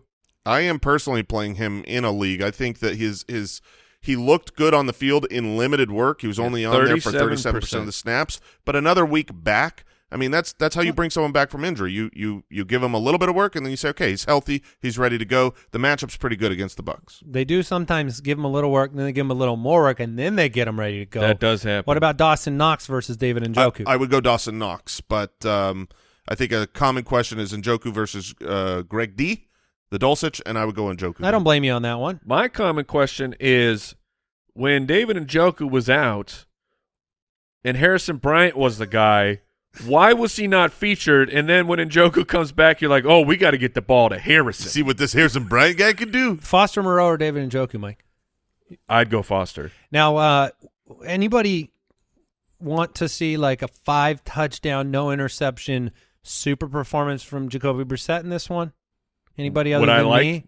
Would I like to see it? I just mean Yeah. Voldemort's like I can't in the wait. background, so I'm just kind of curious. That would just be going out with the parade. Yeah, he's either way. Either way, the beef is Well, expiring. but Yeah, here's the thing. you know. I want Voldemort to be worse than Brissett. okay. And that's Okay. it. So the better Brissett does, the All more right. chaos that can happen here. Does a snake nose hurt you on at the quarterback position? Well, it's under the helmet. You can't really see it much. The Bengals 6-4 taking on the Tennessee Titans, who are 7-3 because of course they are. Because they always are. The DraftKings Sportsbook line, Cincinnati -1.5. The over-under is 42.5.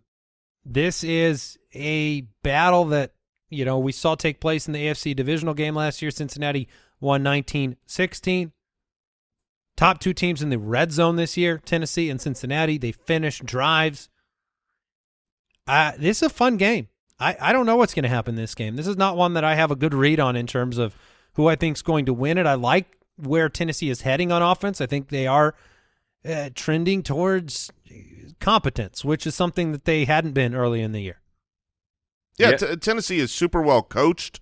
This game is in Tennessee. Would you have Mike Vrabel's baby? If I could, I absolutely would. I am a junior situation. I think Vrabel. You should invite him to your Thanksgiving. See what happens. I did. You did? I didn't get Every the year? RSVP back, but Mike, if you're out there, not you, Mike, Vrabel. Wait, Mr. Vrabel. I'm not invited. You're also invited. All are welcome. I don't want to go We'll tweet anymore. the address after the show. Yeah, for sure. If Vrabel goes, then I'll go. I think Vrabel is the best coach in the NFL. There it is. Okay. There it is. You love that man. I do. And I understand it because he finds a way. They've been dealt some tricky hands over the years, and he always finds a way. Start Derrick Henry, if you don't mind. Yep. Traylon Burks is a risky business, flexible DFS. Maybe it works out. Maybe this is a kind of an important game to me on how I project Traylon Burks the rest of the year. If he kind of continues the momentum of last week into a good target share, making some plays, then I'm kind of in for the rest of the year. If it dips back down to 2 for 33, 3 for 18, and not a heavily focused part of the offense, I'll kind of be like, well, this is not the year. Yeah, you gotta watch, and you hope that you can watch with him from your bench, that you've got other good starting options. But I do think that if you have to start him, if I'm calling my shot as to whether he does have a real dud of a game or if he's very involved in this offense, I think he's very involved. They need him. They've worked him in. He's back from his injury. He was on the field for 50% of the snaps last week with 8 targets. Yeah. So, yeah, I am believing that Traylon Burks has a good game this week. I think either way, I think you could play him in certain situations, but he needs to be on rosters. Like, he should be on a bench at the very least. Yeah, we'll see what happens with him over the second half of the year if this offense can get going. We never mentioned Austin Hooper's name after 2 touchdowns last week. Do we need to mention it? Nope. You did just now. Mm-hmm. And that's enough. And that's plenty. Good job. Not anticipating any more Derrick Henry jump passes this week? No. Okay. Cincinnati with Joe Burrow. 355-4 last week. Please play him. This is a great matchup for Joe Burrow and the wide receivers. T. Higgins he would have been my start of the week wide receiver if it wasn't too darn obvious. Like, it's too obvious that you play T. Higgins this week. 9 for 148 last week, doing what he wants out there. And Tyler Boyd should be better this week. Yeah, Boyd's a good play. I know he was down last week, but in this matchup, without Joe Mixon, you can't run against the Titans very easily, and they don't have Joe Mixon, so they're just going to – I think they're going to throw the ball a lot and have some success doing it. What's your level for Samaje P, Ryan? Yeah. So you picked him up.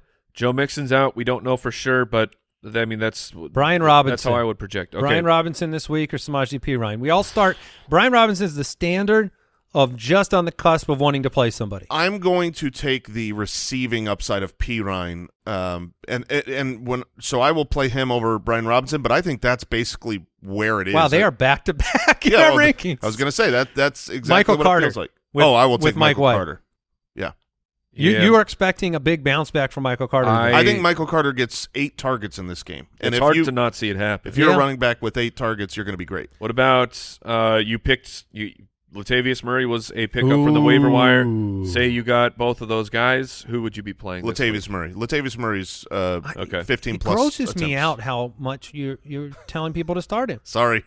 Yeah, I just get a little grossed out. I don't think he's going to have a monster performance. This isn't saying Latavius Murray is a top 5 play this week. Yeah, but I think his floor is extremely high. His floor should be 10 fantasy points. I just don't want to go there. The But that's fact- what Brian Robinson's situation is. You're getting You're getting 7 to 10 fantasy points probably. But, like the fact that Samaje Perine was already the third down running back, a pass catching running, utilized as a pass catcher, he could be in for like a full 3 down utilization for this matchup. So it's harder with the 2 downs coming against the third best run D. Yeah, but you're right. He should be the guy. Yes, I mean, no updates on Mixon at all. Do we have anything? Not yet. What are we sipping on back there in Deucer's Alley, huh? Gin We got a and smoothie. juice. I think that's a smoothie for Al. Yes, sir. Probably afraid to talk in case he got some smoothie in there. What are you sipping on? That's a gigantic mug there. It has got some hot tea. Yeah, still hot. No, there's no way. Not at this point. The Houston Texans are 1-8-1. Sorry, just throwing this out there.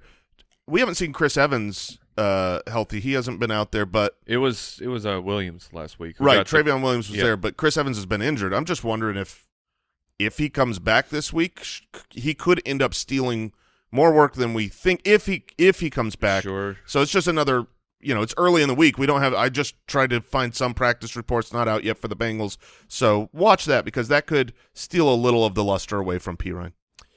Houston is the 1-8-1, 16.8 implied point total team of the week in terms of who you want to start your players against. The Miami Dolphins are at home at 7-3. DraftKings Sportsbook line Miami minus 13.5. The over-under is 47. Tua, Jeff Wilson, Raheem Mostert, Tyreek Hill, Jalen Waddle. They're in. They're all your locks anyways, so they're definitely locks in this one. I'm excited to see what the Miami Dolphins. Dolphins, I like it. Yeah, it's the Dolphins offense. Yeah, I mean, I it's was a right normal there with thing. you. Normal people say that. Oh, everyone loves the Dolphins. They have run. Miami's run 608 plays this year. 26% of them have gone for 10 or more yards.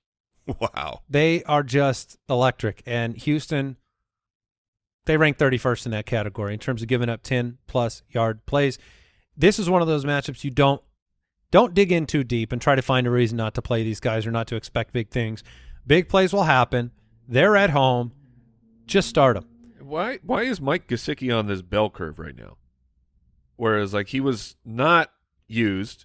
Then you're like, oh, whoa, look at Mike Gesicki. Is it Jeff Wilson? He's running routes, get targets per route run. They're like, oh, and we're done. Is it Jeff Wilson because Chase Edmonds was not usable?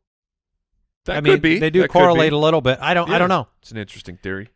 On the other side, it is a it's a little nerve-wracking. Yeah. Obviously, Dameon Pierce is in. He had a very bad game last week, but that is Dude, people are out on him. What? Not this week, I'm saying. I mean, just talking like in general. I have seen so much negativity about Dameon Pierce. That's when you go surprising. Like I get it. Wanting to release him, wanting to trade him, stuff like that. When you go 10 for 8, 10 attempts, 8 rushing yards, and then you catch 2 passes for 9 yards, it gets people spooked. And he hasn't scored in 5 weeks because this offense is really, really struggling. I think it's just a buildup of that. Still out there for the same amount of snaps last week. You got to play Dameon Pierce. I agree. Yeah, they weren't able to run the ball much. I mean, they were down early, the Texans were. There was the early pick 6 that General Mills threw in the game, and then next thing you know, Dameon Pierce needs to have the game be a little bit closer. So you could have a situation in this game that's similar. I expect the Dolphins to just be not punting ever. So maybe this is more of a game where you can throw Brandon Cooks out there. Yeah, and Brandon Cooks and Nico Collins are both going to get targets. They're both going to be lower quality targets, and they're both dart throws, I think, this week in terms of hoping you get production. I'm curious where the Dolphins' defense evolves. I mean, the past 6 weeks, they've been a lot better. They've been 8th against the run, 15th against the pass. They're going to get some pass rush onto Davis Mills, so it should be a very interesting game. But beyond that, I don't think there are other startable players worth discussing. Correct. Because it would be disgusting. Agreed. If we did. Quick break, back with the Bears game.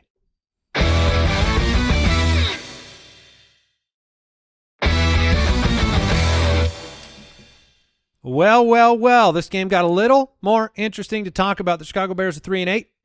The New York Jets are 6-4.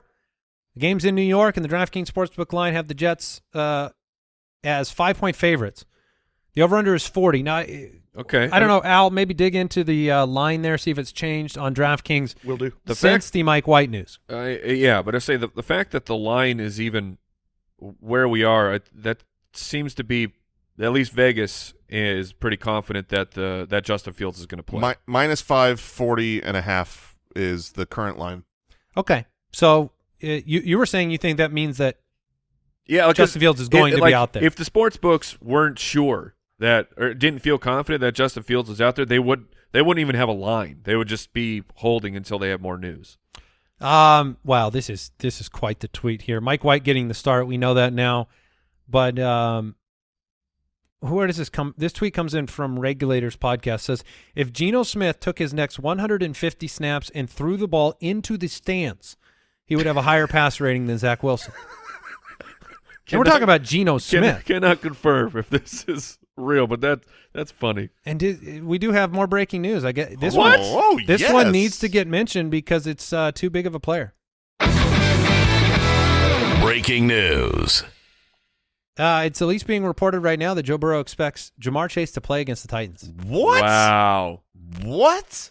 That is very unfortunate for fantasy football players because that is a decision I don't want to make. And in the matchup so good that it's not one where you That's just, what I mean. if he was playing against Dallas, right? Like- You're like, just sit him for a week. Like Jamar Chase could play 15% of the snaps. If you have Coming in from Kelsey Conway, who is a beat reporter for the Cincinnati Bengals. he's going to be eased in. There's no way he plays a full allotment of snaps. It's just, And he's valuable as a distraction. that is brutal. Let me tell you some players that if I had them, I would be willing to bench Jamar Chase for. Very important. Let's hear it. So my start of the week, Garrett Wilson. He is a player that I would rather play Garrett Wilson than Jamar Chase coming off of this current injury. You might have Keenan Allen, Michael Pittman, your start of the week. I would play anybody kind of that level above. What about Tyler Boyd? Oh, golly. I would play Tyler Boyd above Jamar Chase. I have fears. Maybe this is Mike Williams based, but when you have a timeline that a player beats in a shocking fashion, right? I don't think this week is shocking. This was the week where they just got off of crutches. It was like news yesterday or the day. I think Monday was news. He's off crutches. It's like now you're going to play in the NFL. That part is the shocking part, but I'm saying I think the original timeline had this as a possibility. We were expecting next week. How about Darius Slayton? The original Dallas. Yeah, it's been 4 weeks. It's been 4 weeks, but they had the bye week in there. Yeah. Can we punt this to what is the vibe after practice Sure. for 2 or 3 more weeks? Okay. Or 2 or 3 more days? Because right now, we're recording on a Wednesday. Yeah. It's an initial report. I think you need to track it and see what the real activity level is. Expecting him to play, maybe more context. I look forward to Sunday Live. Yeah, if he practices With every question is Jamar Chase. If he practices in full this week and they're saying he looks good, I'll adjust my opinion because it has been a month. And originally when they decided to not put him on IR, it was because they hoped he healed faster than normal. The timeline should have been on IR. That being said, IR is 4 games, not 4 weeks. And so they had their bye week in there. So this is a full 4 weeks, even though it is quicker than had they put him on IR. So let's get back to this Jets-Bears matchup. Mike White is going to bring a little bit of hope. He's going to bring hope to Michael Carter, to Garrett Wilson. And then if you look at other wide receivers, Corey Davis could be back, probably won't be back. Denzel Mims is playing a lot more snaps than Elijah Moore. So I would be more I think that would be where I'd look if I had to do a desperate other Garrett Wilson starter. I wouldn't do that. I wouldn't want to play Denzel Mims or Elijah Moore or anybody else. We're talking, next level desperate, Brooks. That's right.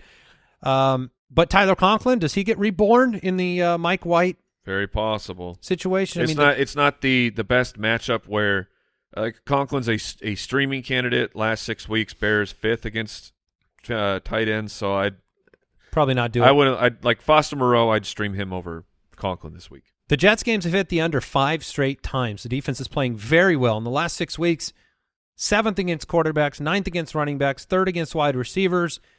I think it makes it pretty simple on the Bears side of things. If Fields plays, you play him. He's a cheat code. Mm-hmm.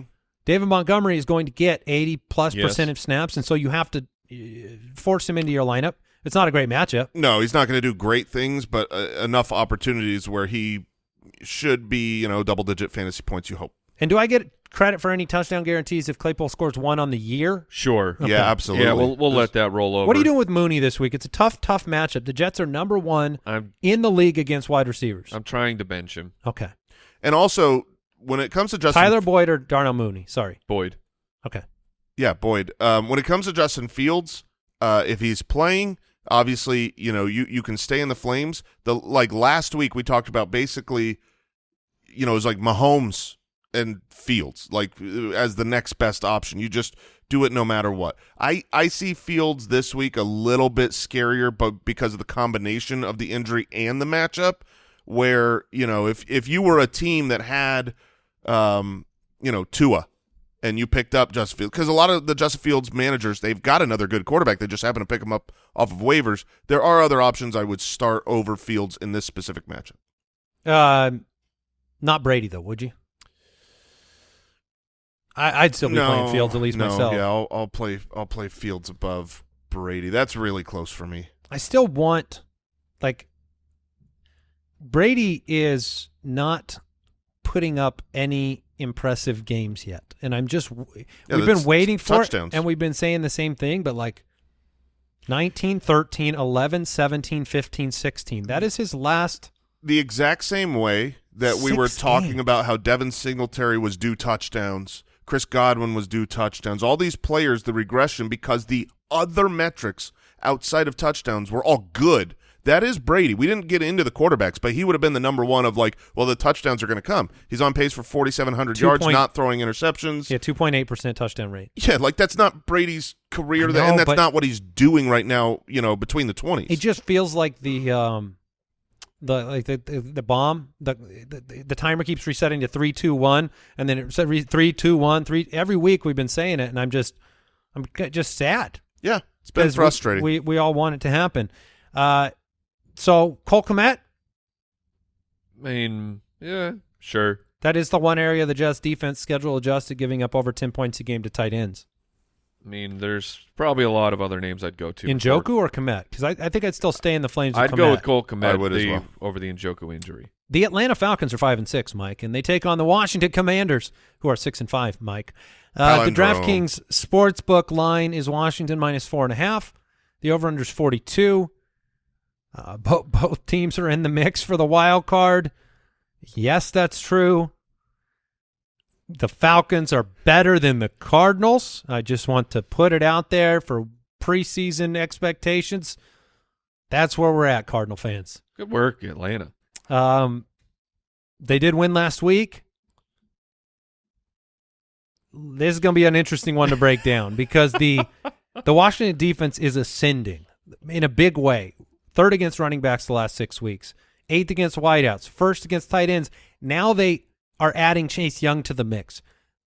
Marcus Mariota, watching him try to run the football, he makes the right read. He's simply not athletic enough to make it work very often. There's going to be sacks in this game. Mariota is averaging 18.4 catchable passes per game. That's dead last in the NFL. That's from Scott Barrett. Drake London, the only hope for Drake London is the consolidation of targets with Kyle Pitts leaving. The truth is, you're probably just going to see more Damiere Byrd.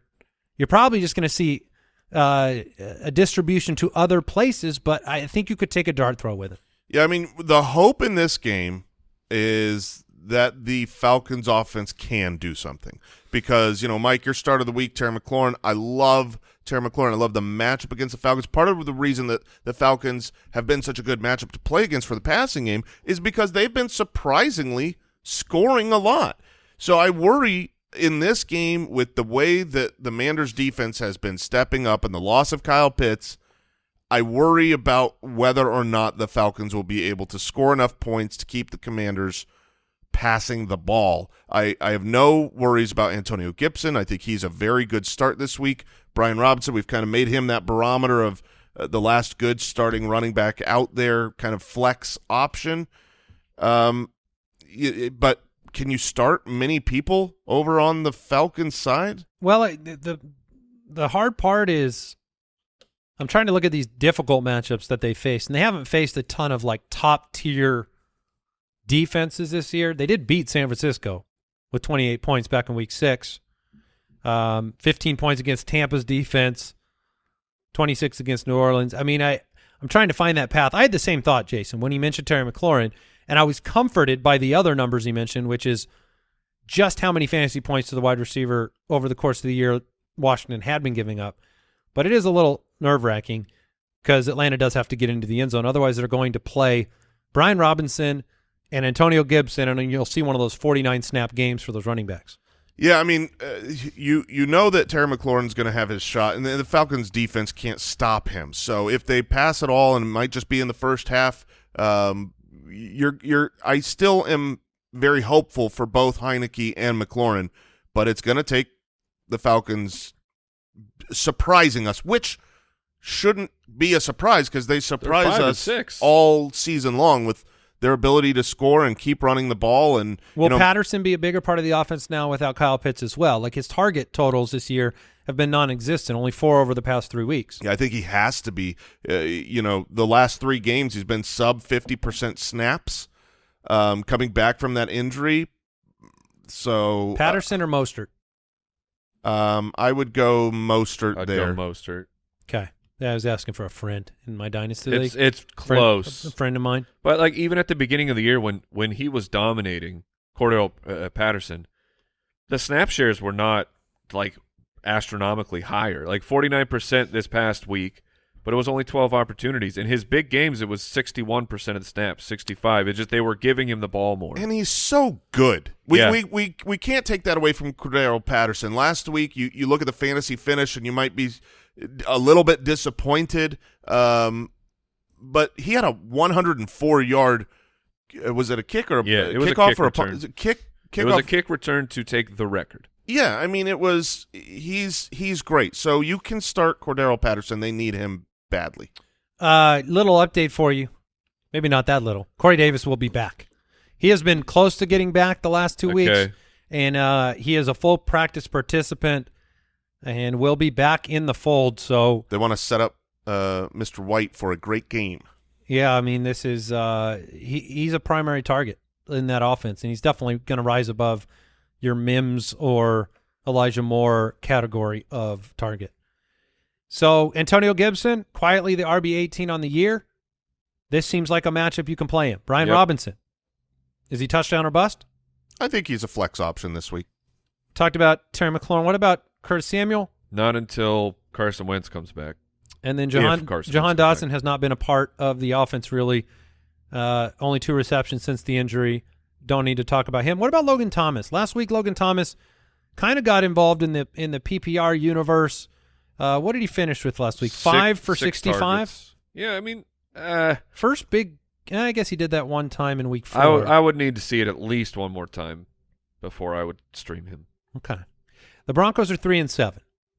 They take on the Carolina Panthers at 3-8. Oh man. We did attempt to petition this game not to be televised. Yeah. I don't think we've won. The DraftKings Sportsbook line, Denver -2. Over-unders 36. I mean, this is just like Vegas is looking at this game and saying, whose defense is going to win it? The Broncos. And they're choosing the Broncos defense to win it. This is a hide your kids, hide your wife, 35-point over-under. I mean, there's only been 3 games with a total this low since 2012. Sam Darnold v. Russell Wilson. Deontay Foreman v. Latavius Murray. DJ Moore v. Cortland Sutton. I mean, these are mirrors. This game is such a low over-under that the Panthers are projected for 17 points and the Broncos are projected for 19 points, and I cannot figure out a way where either team gets to those numbers. I don't know if I can figure that out, too. I mean, I guess I could see Denver getting there. Pick 6. Yeah, or just, the Panthers defense maybe the running game, maybe Latavius and company. But my expectations for the fantasy output in this game are non-existent. You know, Cortland Sutton, I don't want to play him. Yeah, He is still a playable asset. 5 for 80 last week. Yeah, 5 for 80 last week, 11 targets the week before. He is not what we hoped because Russell Right. Wilson is not what we hoped. He is not a great world-beaten First wide double-digit receiver. game for Cortland Sutton last week since week 4. Yeah, So that's your risk. yeah, for sure. But we're talking about like you could start Darius Slayton. I would still stick I'd with start Cortland Sutton, Sutton yeah. over Darius I Slayton. think I'm willing to water bet that one. Huh, okay, let's I go. think I'm willing to do it. Waterbed. I actually just made the decision to put Darius Slayton in above Zay Jones this week. Darius Slayton is a high yardage upside, touchdown potential type of Sure. player. Sutton has had no ceiling this year. So that's why I lean that direction. But from a PPR perspective, I think you're going to get more total receptions from Sutton. DJ Moore, DJ less. Don't do it.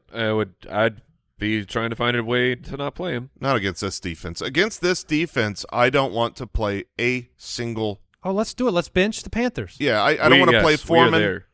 DJ Moore, Terrace No. Marshall, Darnold. Let's just move. Let's move Yeah. on. If Yeah. you were counting on Foreman, hopefully you got one of these waiver guys from this week because I would be playing them all over. A few other Foreman. Sutton questions from the website. Josh Palmer or Cortland Sutton?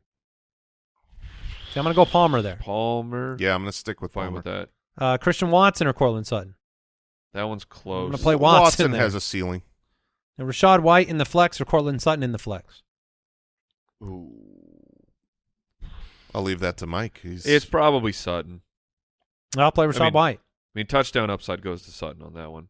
The Panthers Does it? defense No, Cortland Sutton doesn't score. compared to Rashad White. No, I don't think so. I feel like the Buccaneers can score 30, and I don't know how the Broncos score 20. So Sutton has one touchdown on the year. What does Rashad White have? I think Rashad White's going to catch some passes. Like I like Rashad White. He's also definitely got has at least one touchdown. He has one, yeah. Yeah, but I mean, he's working into the fold. Sure. Greg D, let it be. I would rather not. I mean, we got hot and bothered with his first few games, but this is still a rookie tight end, and you can't rely on them. You never have had one in the history of fantasy that was just a weekly reliable asset. Greg D or the Island, Jason? I'll take the Island against Seattle. That's Foster Moreau. Baltimore 7-3 taking on the 3-7 Jacksonville Jaguars. DraftKings Island Sportsbook line. Baltimore -3.5. Over unders 43.5. The Ravens games. This has been the story. They've hit the under in 6 of 7. Ironically, that is the amount of games that Lamar Jackson has been at 20 or fewer fantasy points in his last 7. It's been really difficult because I think a player like Lamar Jackson is so secure in your lineup as an auto start that he hurts you maybe more than any other player in fantasy. It's possible. Because you know what he's capable of, and he showed you in the first 3 weeks of the year, and then he's locked in, and he's averaging 21 fantasy points since week 4. He's not finished higher than the QB9. Most leagues are 10 or 12 team leagues, and the Ravens defense is number 1 in total yards per game, 5th in points per game allowed. It makes for a very interesting situation. They don't have explosive players right now outside of Mark Andrews, and they haven't needed them because they win games anyways. They win against Carolina, running the football, read option, boring stuff that makes Mike yell at the TV. They're willing to drop the passes, and it still doesn't matter. If they drop a couple fewer passes, That would make you feel better? yeah, and he's my start of the week because the opportunity is there. I do think that Lamar Jackson can have a bounce back, a monster game, which means Mark Andrews is, he's always a great start. But like Demarcus Robinson, who over the last month has a 30% target per route run, he is interesting as a kind of a dart throw player. Slayton or DeMarcus? Probably Slayton. Just a little bit more necessary to the offense because Robinson could disappear, but 2 of the previous 3 games, I should say, 9 targets in one of them, 8 targets in one of them. So he does look like he's taking over that wide receiver 1 spot. I think the team wanted it to be Devin Duvernay. He just is not being that dude. Well, he's such a different archetype. You know, he's small and fast, and Robinson's bigger. I agree with you on the potential start there. Mark Andrews, you're going to play him. What do you do at the running back room in Baltimore? Man. You stay Cast away. it aside? Yes, you cast it aside. You stay away because there's too much uncertainty. It's not me saying that there won't be someone who's good. It is me saying that I don't know, you don't know, and they don't know the plan. It's too early in the week to know about Gus Edwards. Kenyon Drake, he's randomly good some weeks and awful the rest.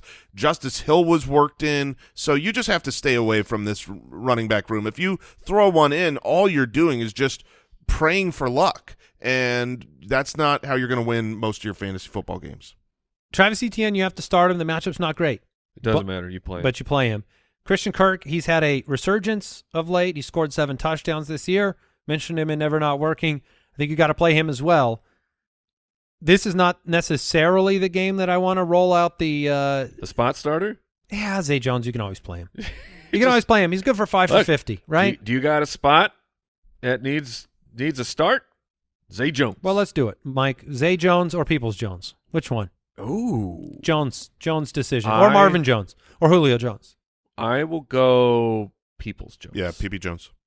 Jerry Jones? No. No. Never. Sit him? Never Jerry. Okay. The Chargers are 5-5, taking on the 4-7 Arizona Cardinals. The DraftKings Sportsbook line, Chargers minus 4.5. The over/under is 47.5. Here's a statement I'm gonna throw out there into the fantasy football world that I want you to remember. Play every player you have against the Cardinals the rest of the year. The Arizona Cardinals are about to they're about to begin a nice 5-game run of giving up. Mm-hmm. And it's going to be everyone on the defense other than Budda Baker and J.J. Watt will give up for the rest of the season. It's going to be a bloodbath. Austin Eckler should probably be the running back 1 this week. Herbert could be the quarterback 1 this week. Keenan Allen and Josh Palmer should be played. I'm not sure that Mike Williams doesn't score 3 times from the bench. The Cardinals are awful. They do look like a defense that has quit. They at least quit at the end of last game. Yes, they did. Maybe they'll come back at home and Nope. give it more effort. I was shocked. They suck at home. I was shocked to see this line. The Chargers are only favored by 4.5 points. I will be taking the Chargers, please. Yeah, I agree. The Cardinal season is over. They needed to win that game against San Francisco. Instead, they got blown out. It was a little sad. I will say this. Supposed to be a home game for the Cardinals. Got booed. Everyone there was a 49er fan. Seemed a little unfair. Yeah, it was the right thing. Smart fans. They did get the message. It is a good matchup for James Conner. James Conner has been getting the work and, felt a little touchdown dependent. I don't think He'll is this keep trying as well. Absolutely. He's one of the keep trying guys. The Chargers are #bad against the run. So Conner is fine. Hopkins is auto in. And then there's a bunch of injuries elsewhere in the wide receiver core that at this point in the week, I don't think we can recommend anybody. No, I think there's a really good chance that Hollywood Brown, Rondale Moore, and Greg Dortch don't play in this game. And then you have Hopkins, A.J. Green, Robbie Anderson, and Trey McBride. Without knowing who the quarterback is going to be, just as good a chance that Kyler sits with the bye week next week for the Arizona Cardinals. The only thing I'll say is with the injuries, if one of them goes and the other don't, you kind of have some clarity, right? Like if Hollywood starts and you don't have Moore or Dortch, you could probably take your shot with Hollywood Brown getting, 8 to 10 targets. They're not going to bring him back out there unless he can do that. And Trey McBride, you're just waiting. I think that if you are if you're a team that is in tight end purgatory because you don't have one of the top 4 guys, McBride should be someone you stash on the bench and wait. And we didn't see Gerald Everett last game. So it's hard to make the recommendation. You want to. The Cardinals stink. If Gerald Everett is active in this game, he should be the tight end 2. I'd be so nervous to play him with this type of injury. I completely understand But that. he might only need like a play. Well, the thing is he won't be guarded on that play. Just leak out to the left side of the field. Man, you guys are so mad. Well, this has been all season for the Cardinals at the tight end position. Yeah. I mean, that's the pace he could take down the field, and he's going to be looking around going, why isn't anybody trying to tackle me? Now he's on the groin index, though. Yeah, so if he is not active in this game, go ahead and fire up Trey McKitty. Were you waiting for the sound? Here it is. Fire them all You, into the sun. you sound like a man who had hope at one point. Mike, that is the essence of fandom. We had no hope. Hope defeated. I'm chilling. I'm good, man. I don't know how you guys do that. I don't know how you distance We looked yourself. at the roster and the coach and the I look GM. at the truth, and I can handle it. Yeah, I mean, they did 5-12 in their last 17 games. Yeah. Got an extension in the middle of that. Yeah, That was both that's when GM and coach. That's when I broke. That agent deserves to be like featured in a documentary. Or shot. One of the two. I wouldn't say that. No. That's rude. But they need a clean house. They have to. The Raiders are 3-7. They take on the 6-4 Seattle Seahawks. The DraftKings Sportsbook line, Seattle We're minus not done yet. 3.5. And this is actually Andy's almost upset of the week. it's a strange one, I know. But I think the Raiders go up to Seattle and keep it close. Seattle is, like I said, 3.5-point favorites. The over-under is 47.5. This Seattle offense, you got to like the matchup. I like the odds of this game hitting the over, believe it or not. For sure. The Raiders, they did get back in the win column against the lowly Broncos last week. But when you have Derek Carr and Devontae Adams, you have a baseline that you can set. Josh Jacobs is set up for massive success against the, even though they're improving, still the 24th ranked running back defense. And Jacobs just gets so many opportunities. Third most carries, third most rushing yards, playing great football. You know, Mike likes Foster Moreau this week as well, but Carr, Jacobs, Adams are locks. Moreau is a you can stream him. a stream. Did you say Carr is a lock? I didn't mean to. Yeah, I was going to say I would not be playing. It's been a Derek long Carr. show. I'm sorry. Jacobs, Adams, and Moreau. I didn't mean to say that. Jacobs and Adams are a lock. Yeah. Carr is not a lock. Yeah, and then that's it. That's it. I don't want to play with the Matt Collins in this matchup. The Seahawks have been pretty good against wide receivers. On the Seahawks side, though, it should be just a Light 'em thing up. of beauty. I feel like I haven't had my sweet Kenneth Walker in 5 years. 5 weeks are too long. You're waiting for some sweet Kenneth Walker. You're not going to have to wait very long. Oh, I know. It's going to be He great. should be pretty good. The Raiders fantasy points allowed to running backs the last 5 weeks, 26, 40, 27, 26, 25. Yeah, baby. Yeah, baby. So I did mention the thought, and the Seattle fans didn't like it, of Melvin Gordon. This was a potential home for him, to me. Seattle is in contention, and they did have interest in, who was it? It wasn't Hines. It was somebody at the trade deadline that got claimed, and that Seattle had put a claim in on them. Who am I thinking of? I do not. Does remember. nobody here remember this? I can't recall. No. There was a running back picked Was up. it Eno? It was Eno Benjamin. Okay. Thank you. Yeah. So they need some depth at running back, because if Kenneth Walker did go down, I feel like if Gordon goes to Seattle, though, he is just a bench piece. yeah, he's going to be that wherever he goes. Yeah. It is it is a little early in the week, but 83% chance of precipitation. Looks like some lightning and thunder in the area. So the running games here, because both teams susceptible to being gouged by the run, and both teams have great running backs, I think that's where I want to focus. I feel like I needed like a meteorologist drop the way that you said that. I mean, precipitation. It's a long word. Big word for me. The Rams are 3-7. They take on the 8-2 Kansas City Chiefs. DraftKings Sportsbook line here: Kansas City minus 14.5. Over/under is 44. Kadarius Toney not practicing today. That's the update from this morning. I tried to spend all the fab I had to get the Chiefs defense for this week.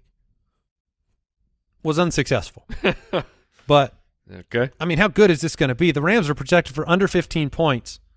The Kansas City defense does the kind of things that are going to be a problem for a backup quarterback. Bryce Perkins. Chris Jones is going to be. I'm saying Bryce Perkins for the Rams is the one taking the first team reps right now at the quarterback position. Need I say more about my fab Nope. attempts? No, you do not. The Rams, I mean, they've hit their implied point total 2 times this year. So you're talking about 14.8 points being a maybe. They don't have running backs. They don't have wide receivers. They don't have a quarterback. They don't have an offensive line. The only player that you can start here is Tyler Higbee. Tyler Higbee had 8 targets the last 2 weeks, and you know they're going to have to throw the ball. Like, the Chiefs aren't going to not be able to score. They're the Chiefs. So when they throw the ball, and eventually the second half of this game, they're going to be in a prevent defense, and they're just going to dump it off to Higbee probably 3 or 4 times at the end of the game and get some extra points. This is a floor play. Higbee probably won't get a touchdown in this game, so I think this is just someone where if you want 7, 8, 9 fantasy points in a PPR setting, Higbee is fine. I don't want to play Cam Akers. I don't want to play Kyron Williams. I don't want to play Allen Robinson. I do think Akers is a desperation, like you need to fill a running back spot just because they'll have 15 opportunities It's so potentially. tough. But I don't want to play him. No. I mean, like, if Michael Carter were somehow on your waiver wire, let's see. I mean, I've seen 14-team leagues where you're out there. You're putting in some garbage. Yeah, I totally agree with that. But it's like, man, James Cook. Sure, I play him over against Cam Detroit, Akers. He might be out there. Okay, we've got Patrick Mahomes. Play him. Yes. Mm-hmm. Isaiah Pacheco. There he is. There he is. He ran down off to the right side there. Just starts too fast. Oh, that's so stupid. Yeah, Isaiah Pacheco, 16 for 82, 15 for 107. Play him over Foreman and Latavius? Yes. No. Latavius might be over Pacheco, but Foreman for sure. Right. That's what I was reacting. I would go Latavius, Pacheco, Foreman. I don't. It's so gross, Jason. I won't. Give him a different name or something. Don't call him Latavius Murray. Call him Lats. Lats? Lats? That's not exciting. I was looking at something like Lightning Bolt. Like I don't want it to be exciting. This is Old Man Murray. And Old Man Murray you shouldn't be excited to play him. He's you just Mr. can't. Wrinkletown. Mr. Wrinkletown? He's old. Yeah, but that's not you just said give him an exciting name. Well, and you Jason was changing it. He said he didn't want it, so I was giving him a boring name. Wrinkletown? Old Man Murray works for me. Old Man Murray's good. Jerick McKinnon, can you play him? Would you play him over Cam Akers? Yes. Probably. Well, yeah. My thinking with Jerick McKinnon is I like having a pass-catching back, but I don't know how much they're going to need to utilize the pass-catching prowess in a game like this where you expect it to be pretty one-sided. So maybe I would take the known carries from Cam Akers over McKinnon, but that's the level. I mean, you're talking about 2 guys I don't really want to play. What about the wide receivers here for the Chiefs? If Juju is back from concussion protocol, is he right back into your lineup? Yes. If Juju is back active on the field, he will be playing. Let's assume he is out for this, because then there's the question of, do you try to toy with picking the right option between MVS, Sky Moore, and Justin Watson? Routes and participation favor Justin Watson. I think that's where I lean. Upside and unknown favors Sky Moore. I don't even want us to play Juju, I don't think. Really? Yeah, it makes me a little nervous. It's Mahomes. Yeah. He's going to throw for a bajillion yards. Yeah, do you think Juju comes right back into the same target share the first game after the concussion? I think so, yeah. Yeah, the concussion, I don't think that's something you work someone back slowly. It's I guess I'd definitely be more something, worried if Tony was healthy. It's definitely something where he could exit again with a concussion. We've seen that, but I don't think that's one of those where it's like, well, we're gonna ease him in, give him 20-30% of snaps. I would imagine he plays 85% of the snaps if he's active. Can I make him my nonsensically nervous pick of the week? Yeah, Sure. yeah, Okay, let's do that. Thank you. We do have an update that Andy Reid did say Ronald Jones. Ronald Jones. I remember him. He has a legitimate chance to play because I mean the Clyde Edwards-Helaire injury where he is now they IR'd him, right? Can he play as many Yes. sweet snaps as Clyde? I don't know. He can get in there 4 times. I'm just saying that Ronald I wasn't even Jones- going to mention it. Well, I only bring it up for when Ronald Jones inevitably ruins someone's fantasy day with his one carry for one touchdown, and you're ripping your shirt off. You don't think that guy can get into the end zone? He He kind can of sneak in. That's a sneaky sound. I mean, has anyone ever run under the center's He legs? could do it. He could do it. Like freeze tag? Yeah, Darren Sproles used to do that all the time. Isn't that what Jalen Hurts is doing on these quarterback sneaks? It is. He's just like, you can't tackle me. I think Danny Woodhead did that too. I'd also start Travis Kelce. Oh my gosh, I can't tell you how Brave. much I love Brave and bold. playing Travis Kelce. I'm on record. Allen Robinson had a touchdown last week. Cool. Don't play him. No. Or don't play Skoranek or Van Jefferson or Brandon No. Powell. Don't play Tutu Atwell. Don't play. Don't play. This is the advice based on Perkins being the starter. Or Wolford. Or Wolford, yes. Or Stafford. No, if Stafford plays against the Chiefs, Stafford's not going to play. then I completely agree. I'm only saying that because it's Wednesday, and if Stafford plays, Allen Robinson is okay. The New Orleans Saints are 4-7. They take on the San Francisco 49ers. The DraftKings Sportsbook line is San Francisco minus 9.5. The over/under is 43. 9.5, huh? So I'm having tough decisions in this game. I think San Francisco is going to win the game, clearly. They have won 3 straight. Their weapons are unstoppable. They're incredible. My problem comes with how do I make a decision around Chris Olave after a big, big game for Chris Olave? He had a monster touchdown. San Francisco is a defense that continues to improve. I know he's a stud, and I know in most cases you think, hey, he's in there. But what happens when you're staring down the aforementioned Garrett Wilson and Chris Olave? Is Olave so far and above Wilson in your mind, even in this tough matchup? I think that's an honest conversation that needs to be had because the matchup is very difficult. The 49ers have been great. There's only 16.8 implied team total points for the New Orleans Saints. It is really hard to bench Olave. He's looked so special, but the reality is so is Garrett Wilson. These were special teammates in college that have come to the NFL, and they're both studs. So I guess I would take the guy who has the better opportunity laid out ahead of him right now, which is Wilson to me. Really? Okay, Mike? Olave, I mean, if you want to go with the trends, has been full red light, green light, and we are pulling up to the red light. Olave is a stud. Andy Dalton is not. And Andy Dalton is in a very difficult matchup here. I'm not saying that whoever the Jets put out there is a stud, but Cardinals wideouts didn't get into the end zone against San Francisco.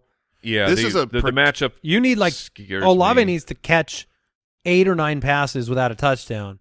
I'm still I'm playing Olave. We're just trying to figure out The line. the line of where you could possibly bench him. I don't think I could bench Olave. Yeah, probably not. Yeah, I don't think you can bench him for Garrett Wilson. he's not someone that you need to bench. He's been very, very good. He's got the targets, but Devontae Smith. Yeah, I would rather play Devontae Smith. I'd rather play Olave. I'd play Olave. Tyler Lockett. I think I'm willing to go Lockett there. Yeah, I mean that's going to be a weather report for me. Okay, and what about the same game? Brandon Ayuk, who's been pretty on fire. I think I'd play Olave. Oh man, I thought you were going to say Ayuk. The 2 targets or the 2 receptions, so stinks, but touchdown Ayuk dependent. has been so good, Yeah, he's been man. great. He's just been completely on fire. If you've played both these players, I mean, Olave's been great, right? But if you played Olave and Ayuk No, you're right. the last month, you'd be much happier with Ayuk. So You're I'm going right. to stick with Ayuk. McCaffrey, Mitchell, Debo, Kittle, Jimmy G. Are you still playing Mitchell?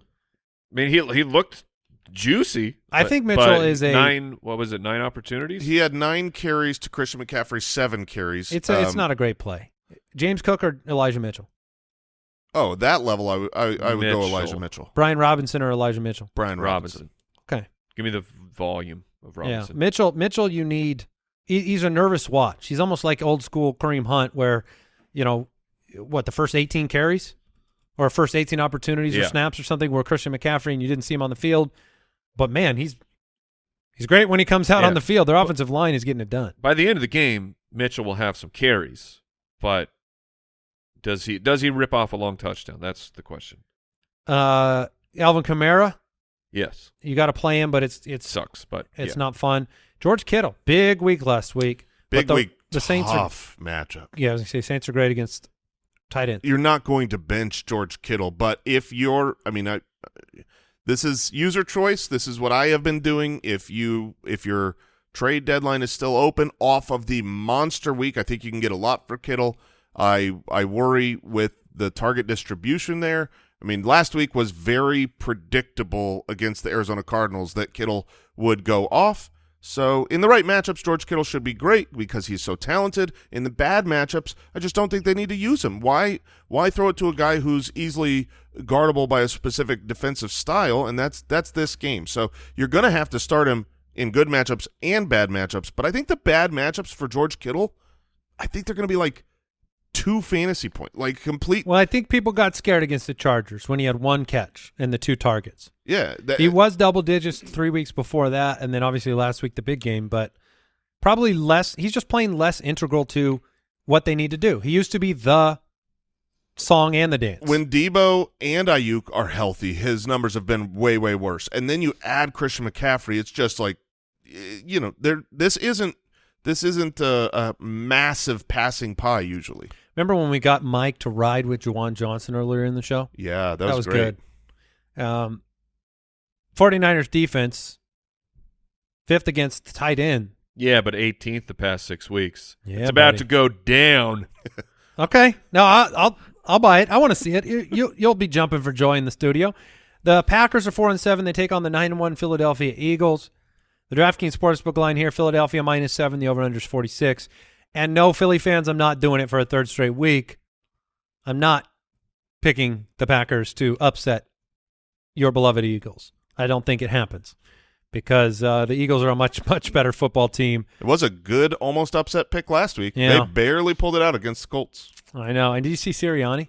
Yes, Screaming in the crowd? I loved it. I He turned- absolutely loved it. You see this, Mike? I did not. He ran over to the crowd. He was impassioned. So Frank Reich is his mentor extraordinaire, like his Right. Okay. Yeah. one of his favorite people on earth, and he just is screaming at the crowd like, "That blanks for Frank That's what Reich." you get? Yeah. He's like, that's for Frank Reich. And Why then is he yelling at the crowd? I was gonna say, The to which crowd the didn't do fans anything. replied, We didn't do it. "Yeah, right, like we just come to the games and watch."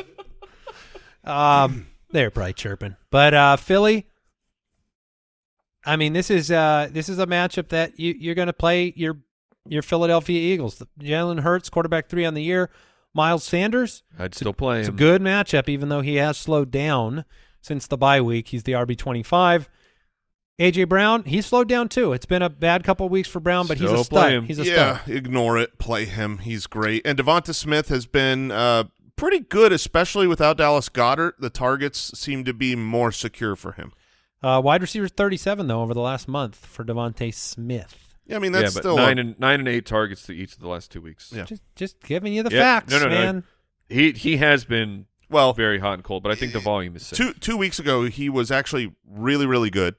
He had a good game. I think he had like 16 fantasy points in our league, and then there was a wacky play at the end where he lost all of his yards and fumbled and lost like 6 fantasy points, but was actually very good in the game. He's currently ranked number 1 in that play, in doing that play, Yes. that negative play. Aaron Jones, he's the RB5 since week 7. Start him up. Yep. A.J. Dillon has gone he is the picture in Him Back and- to the Future where it starts Yes. to fade away. Him and Kareem. Yeah, they're done. Alan Lazard and Christian Watson are I think they're both playable. They're both scary to me. Sure. The matchup is not great, but it's Aaron Rodgers, and I'm with Mike on this. I think they're both playable. Yeah. Yeah, You definitely are not benching. You can't bench Christian Watson. Yeah, he's right now. He's on fire with the touch. Well, for who? I guess you would say Devonta Smith. I've got Devonta Smith in my lineup over Christian Watson. Okay. You've seen Aaron Rodgers suck a lot this year. You just have. So he's played poorly at football this season. I mean, he's thrown 5 touchdowns to Christian Watson in 2 weeks. So yeah, you don't say it's not a risky bench when a guy is electric. I'm not saying you have to bench him. I'm saying I am not.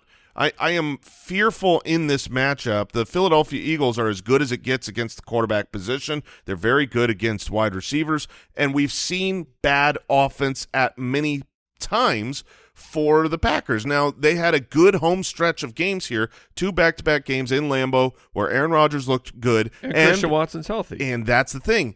Christian Watson hasn't been there for most of the season. So this is really going to be an important game. This is on the road against a tough opponent, but with Christian Watson. So what's the truth? Is Aaron Rodgers basically just need one good alpha wide receiver to get the machine rolling, and Christian Watson's going to be good a 3rd week in a row, and then I'm all in on the Packers? Or was that 2 good weeks? The Tennessee Titans aren't a good, they're a great matchup for wide receivers. They were in the cold in Lambeau, and the answer is neither, in my opinion. The answer is a middle ground where Aaron Rodgers doesn't look as bad as he's looked, the way that we're talking about Tom Brady, and they're probably not the superstar offense they were with Devontae Adams. I think there's a middle ground where, Rodgers is going to throw a couple touchdowns a game. And Watson's as good a bet as anybody to be one of those 2. Good a bet at anybody is fun to say. As good a bet as anybody. Watson, Good a bet at anybody. Thank you. Yeah, it's better when you slur it. Yeah. Watson, huge touchdown upside.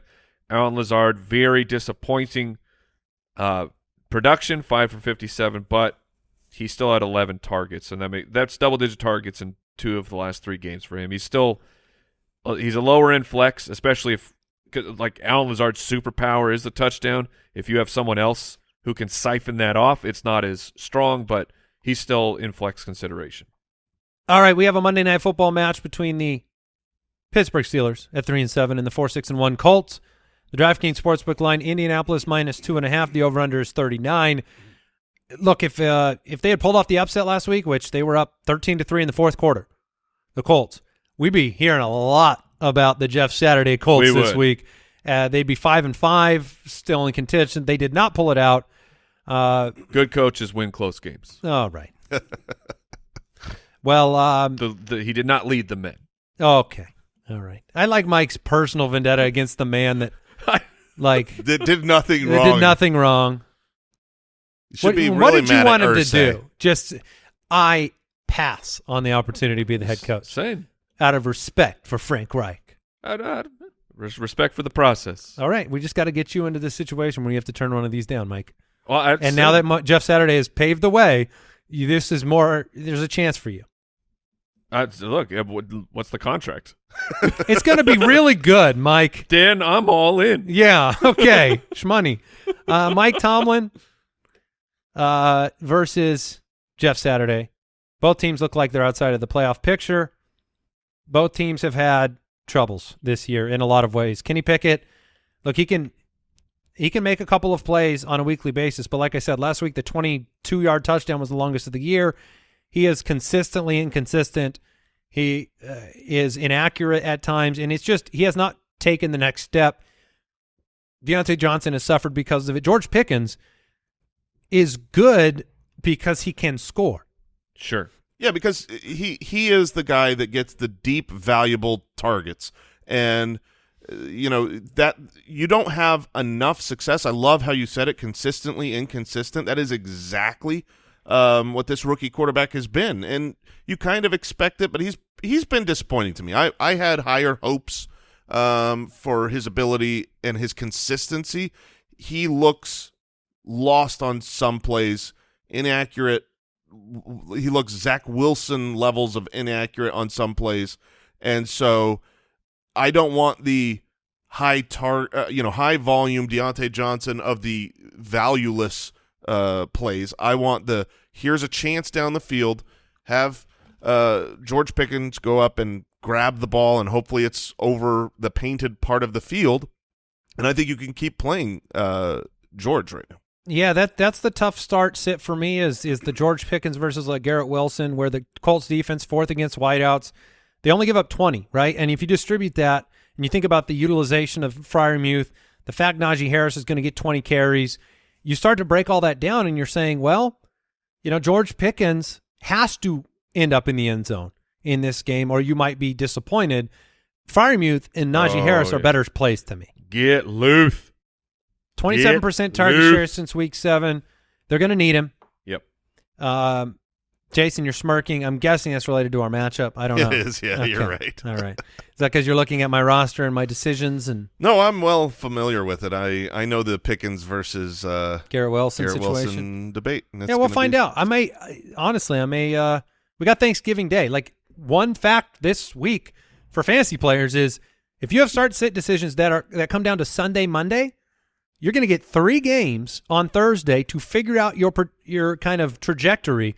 Jason has, I think, 3 players that are playing on Thanksgiving Day against me. Yeah. Come on, Justin Jefferson. If they lay some eggs, it may change which players I put into my lineup, and or vice versa. Like George Pickens he's just a higher ceiling than Garrett Wilson is right now, I think. So because he could score a couple times, he dropped the touchdown last week in the last 2 minutes. Would have had an even bigger day, and he was the wide receiver 9. So, Jason, go ahead and paint the picture, and I'll figure out what I'm going to do. All right. On the other side, Jonathan Taylor, top 12 in back-to-back weeks. Put him in. Michael Pittman, I think there's an opportunity here against the 28th ranked wide receiver defense of the Steelers at home. And then Paris Campbell's been a PPR. I'm still playing him. He's been good. Yeah. Yeah. That's I was looking for well something. said. I was looking for something with the inverse of an awful tower, and I had nothing. The Eiffel Tower? No, you don't just call him a tower. You got to give an adjective, a good one. Okay. There was no alliteration there. I see. We'll workshop that. Like I said, I had nothing, and then you guys called me out on it. Alec Pierce is kind of faded into the background, is more of a dart throw because he gets 1 or 2 deep targets a game. I think we finished the matchups. Oh man! I think it's going to be a Thanksgiving. Oh, I think Nick we Chubb rolling and with that company. one? I think Thanksgiving's got to be it, right? Okay. Hashtag Thanksgiving. It's thick, so there's 2 C's. 2 C's, an S. I think that's and the then hashtag. giving. If you want to win a signed CeeDee Lamb jersey, Miles Sanders signed jersey, Stephon Diggs signed mini helmet. Maybe we'll give some other stuff away. Also, I really want an invite to Brooks's Thanksgiving. I really want people in the middle of your Thanksgiving dinner to be like, "Oh, hold on, I got to tweet at my favorite fantasy football podcast the word hashtag Thanksgiving." Thanksgiving.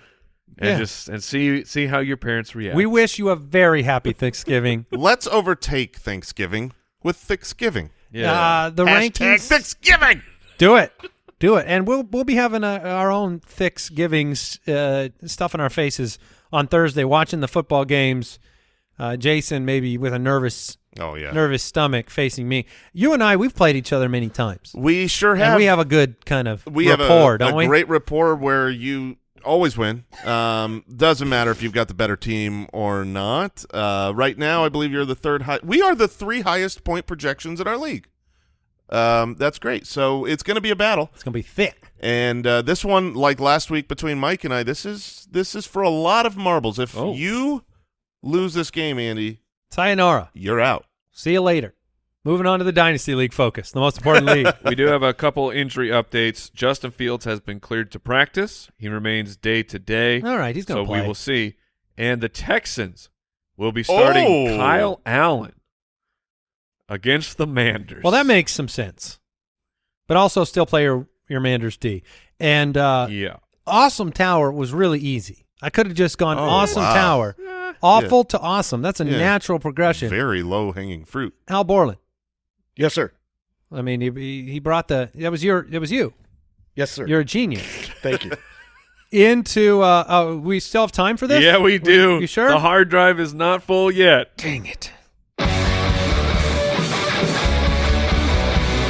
Fantasy Face-Off, presented by DraftKings.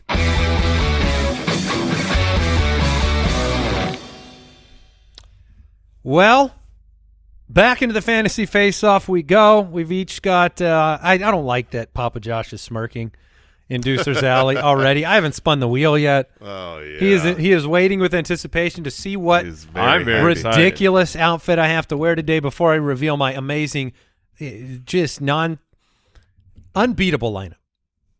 Okay. I mean, recent weeks, they were very beatable. I have a very beatable lineup this Here we week. go. Wheel of Shame. I don't know why I'm more nervous today. Give us the wheel. I should be used to this. The shame. I wear it well. Spin it. So the wheel is spinning. I We saw got Cowboy, Geezer. Banana Face, Wait, are we on Cowboy? Oh, no, Marshmallow. we're not. What is Lobster Loser? What is Lobster Loser? Lobster Loser. What is a lobster? Sounds like a loser that's going to dress like a lobster to me. It's one of these, is it? Yeah. Full Where's face? the face? Oh, it's a full face. Guys, this is not going to be good. This is going to right. Why did I do my hair today? It's gonna be great. This is going to be a real we've had fish face.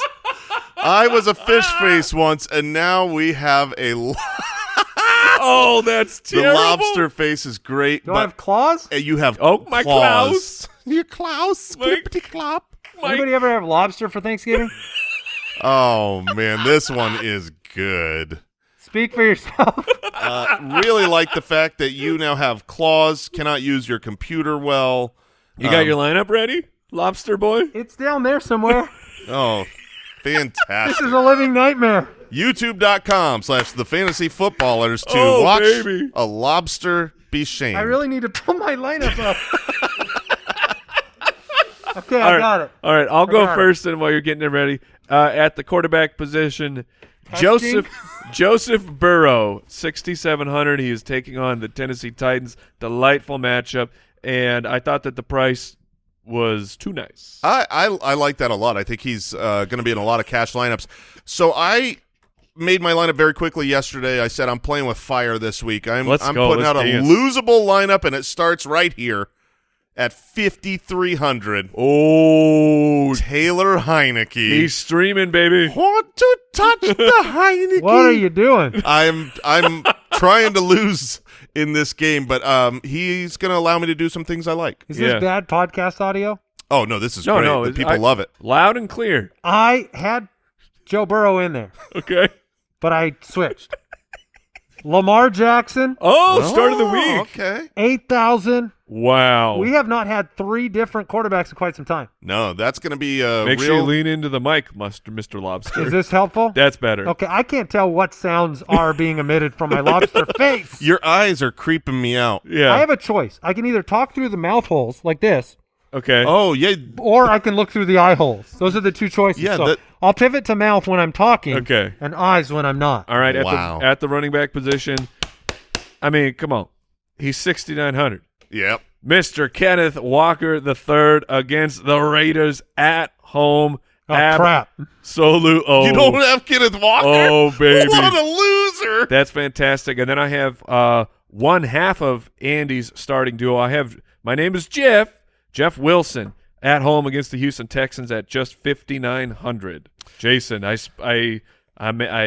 believe you have Kenneth Walker. I have Kenneth Walker at 6,900, and I have Jeff Wilson at 5,900. What great running backs you have. Well, Wow. gentlemen, I have the running back on the other side of that game. That's what I went with. What, Oh, Jacobs? Josh I went with Josh Jacobs in that game. For how much? 77. 7,700. Oh, okay. And then I went with Jeff Wilson. Pay more for less. We'll find out. Okay. Jeff Wilson, 5,900. Yeah. Okay. Wide receiver, Joe Burrow is in. That means I got a stack. That means T. Higgins is in at 6,900. My start of the week, Terry McLaurin at just 5,800. That price is, I can't believe it's that low still for what he's been doing. And then Joshua Palmer against the Arizona Cardinals at 5,400. Nice. I'm completing my stack with your Terry McLaurin as well at 5,800. At 6,000, I have Chris Godwin, a player I believe coming off the bye is going to be toyed good. with him. And at 4,300, so unbelievably cheap, I have my start of the week, Garrett Wilson, in Right on. my lineup. As do I. Oh, nice. Garrett Wilson at 4,300. The lobster face. The lobster. As do I. Boom, boom. I also have DeAndre Hopkins Nice. Okay. at 7,700. Okay. And I have Sky Moore, who is 3,000. Wow. He is really rock bottom. 3,000 per Did Sky you say Moore. 3,000? Basically. 3,000 Sky Wow. Moore. Book it. Okay. Book it. I forgot I was toying with Chris Godwin, so I made him my flex. So I do have Chris Godwin as well at 6,000. I am a castaway on the island with Foster Moreau at just 3,400. Juicy matchup and very cheap. And then what's that feller who's starting for the Los Angeles Rams? Bryce Perkins. Yeah, Kansas City Chiefs Yeah. at 2,800. I have the Kansas City Chiefs at 2,800 as well. And I have Latavius Murray at 5,000. Okay. Another Stop start of the week. At my flex. And if you remember, I paid down at This is the quarterback. worst one ever. My nose is so flat. Oh, Lobsters do not have nose areas. that's true. And you do not. And then at tight end, I've got this guy named Travis Kelce. Okay. I am doing the pay up at tight end. You better get you 3. Yeah, come on. Because buddy. Heineke's not. I have paid up a tight end too, but I went with Mark Andrews to complete the Lamar Jackson stat. Oh, nice. Nico Collins, I'm taking at 4,100 in the flex, and I have the Chiefs. All right. Hey. Why don't one of you guys conclude this segment for me? All right, that was Fantasy Faceoff presented by DraftKings Sportsbook. Download the DraftKings Sportsbook app now. Use promo code BALLERS to get $200 in free bets instantly when you place a $5 bet on any football game. That's code BALLERS only at DraftKings Sportsbook. Can I see the bigger camera here? I want to see what this looks like. Thank you. I don't know why you kept it. Lobster, I mean, this is lobster man. I'm gonna eat I can't a scroll. lobster man. I tried to scroll. I'm living in a you pit have- of despair here. You have This is claws. great. We All right. should have this show going a lot longer. I would say you can take the mask off as we say goodbye to the Foot Clan for the Megalodon. I'll allow it. Usually we go mask through the ending, but I will take you up on it. I didn't say claws. I just said Oh, yeah, dang get it. those claws on. Come on. I need to keep one claw off so I can close the show out. But that's fine. thank you for tuning into this year's Megalodon. Yes. Happy Thanksgiving to everybody out there. And Foot Clan, a big, really big, heartfelt, just thank you so much for everyone who tunes into this ridiculous podcast where people dress up like lobsters and we just have a really good time. We could not be here without you, so thank you. We are very thankful for each and every one of you. Well said, Michael. Thank you for the lobster. You're welcome. I'll eat it with some dinner butter. Hey, see y'all next week. Goodbye. We did it! Thank you for listening to another episode of the Fantasy Footballers Podcast. Join our fantasy football community on jointhefoot.com and follow us on Twitter @TheFFBallers.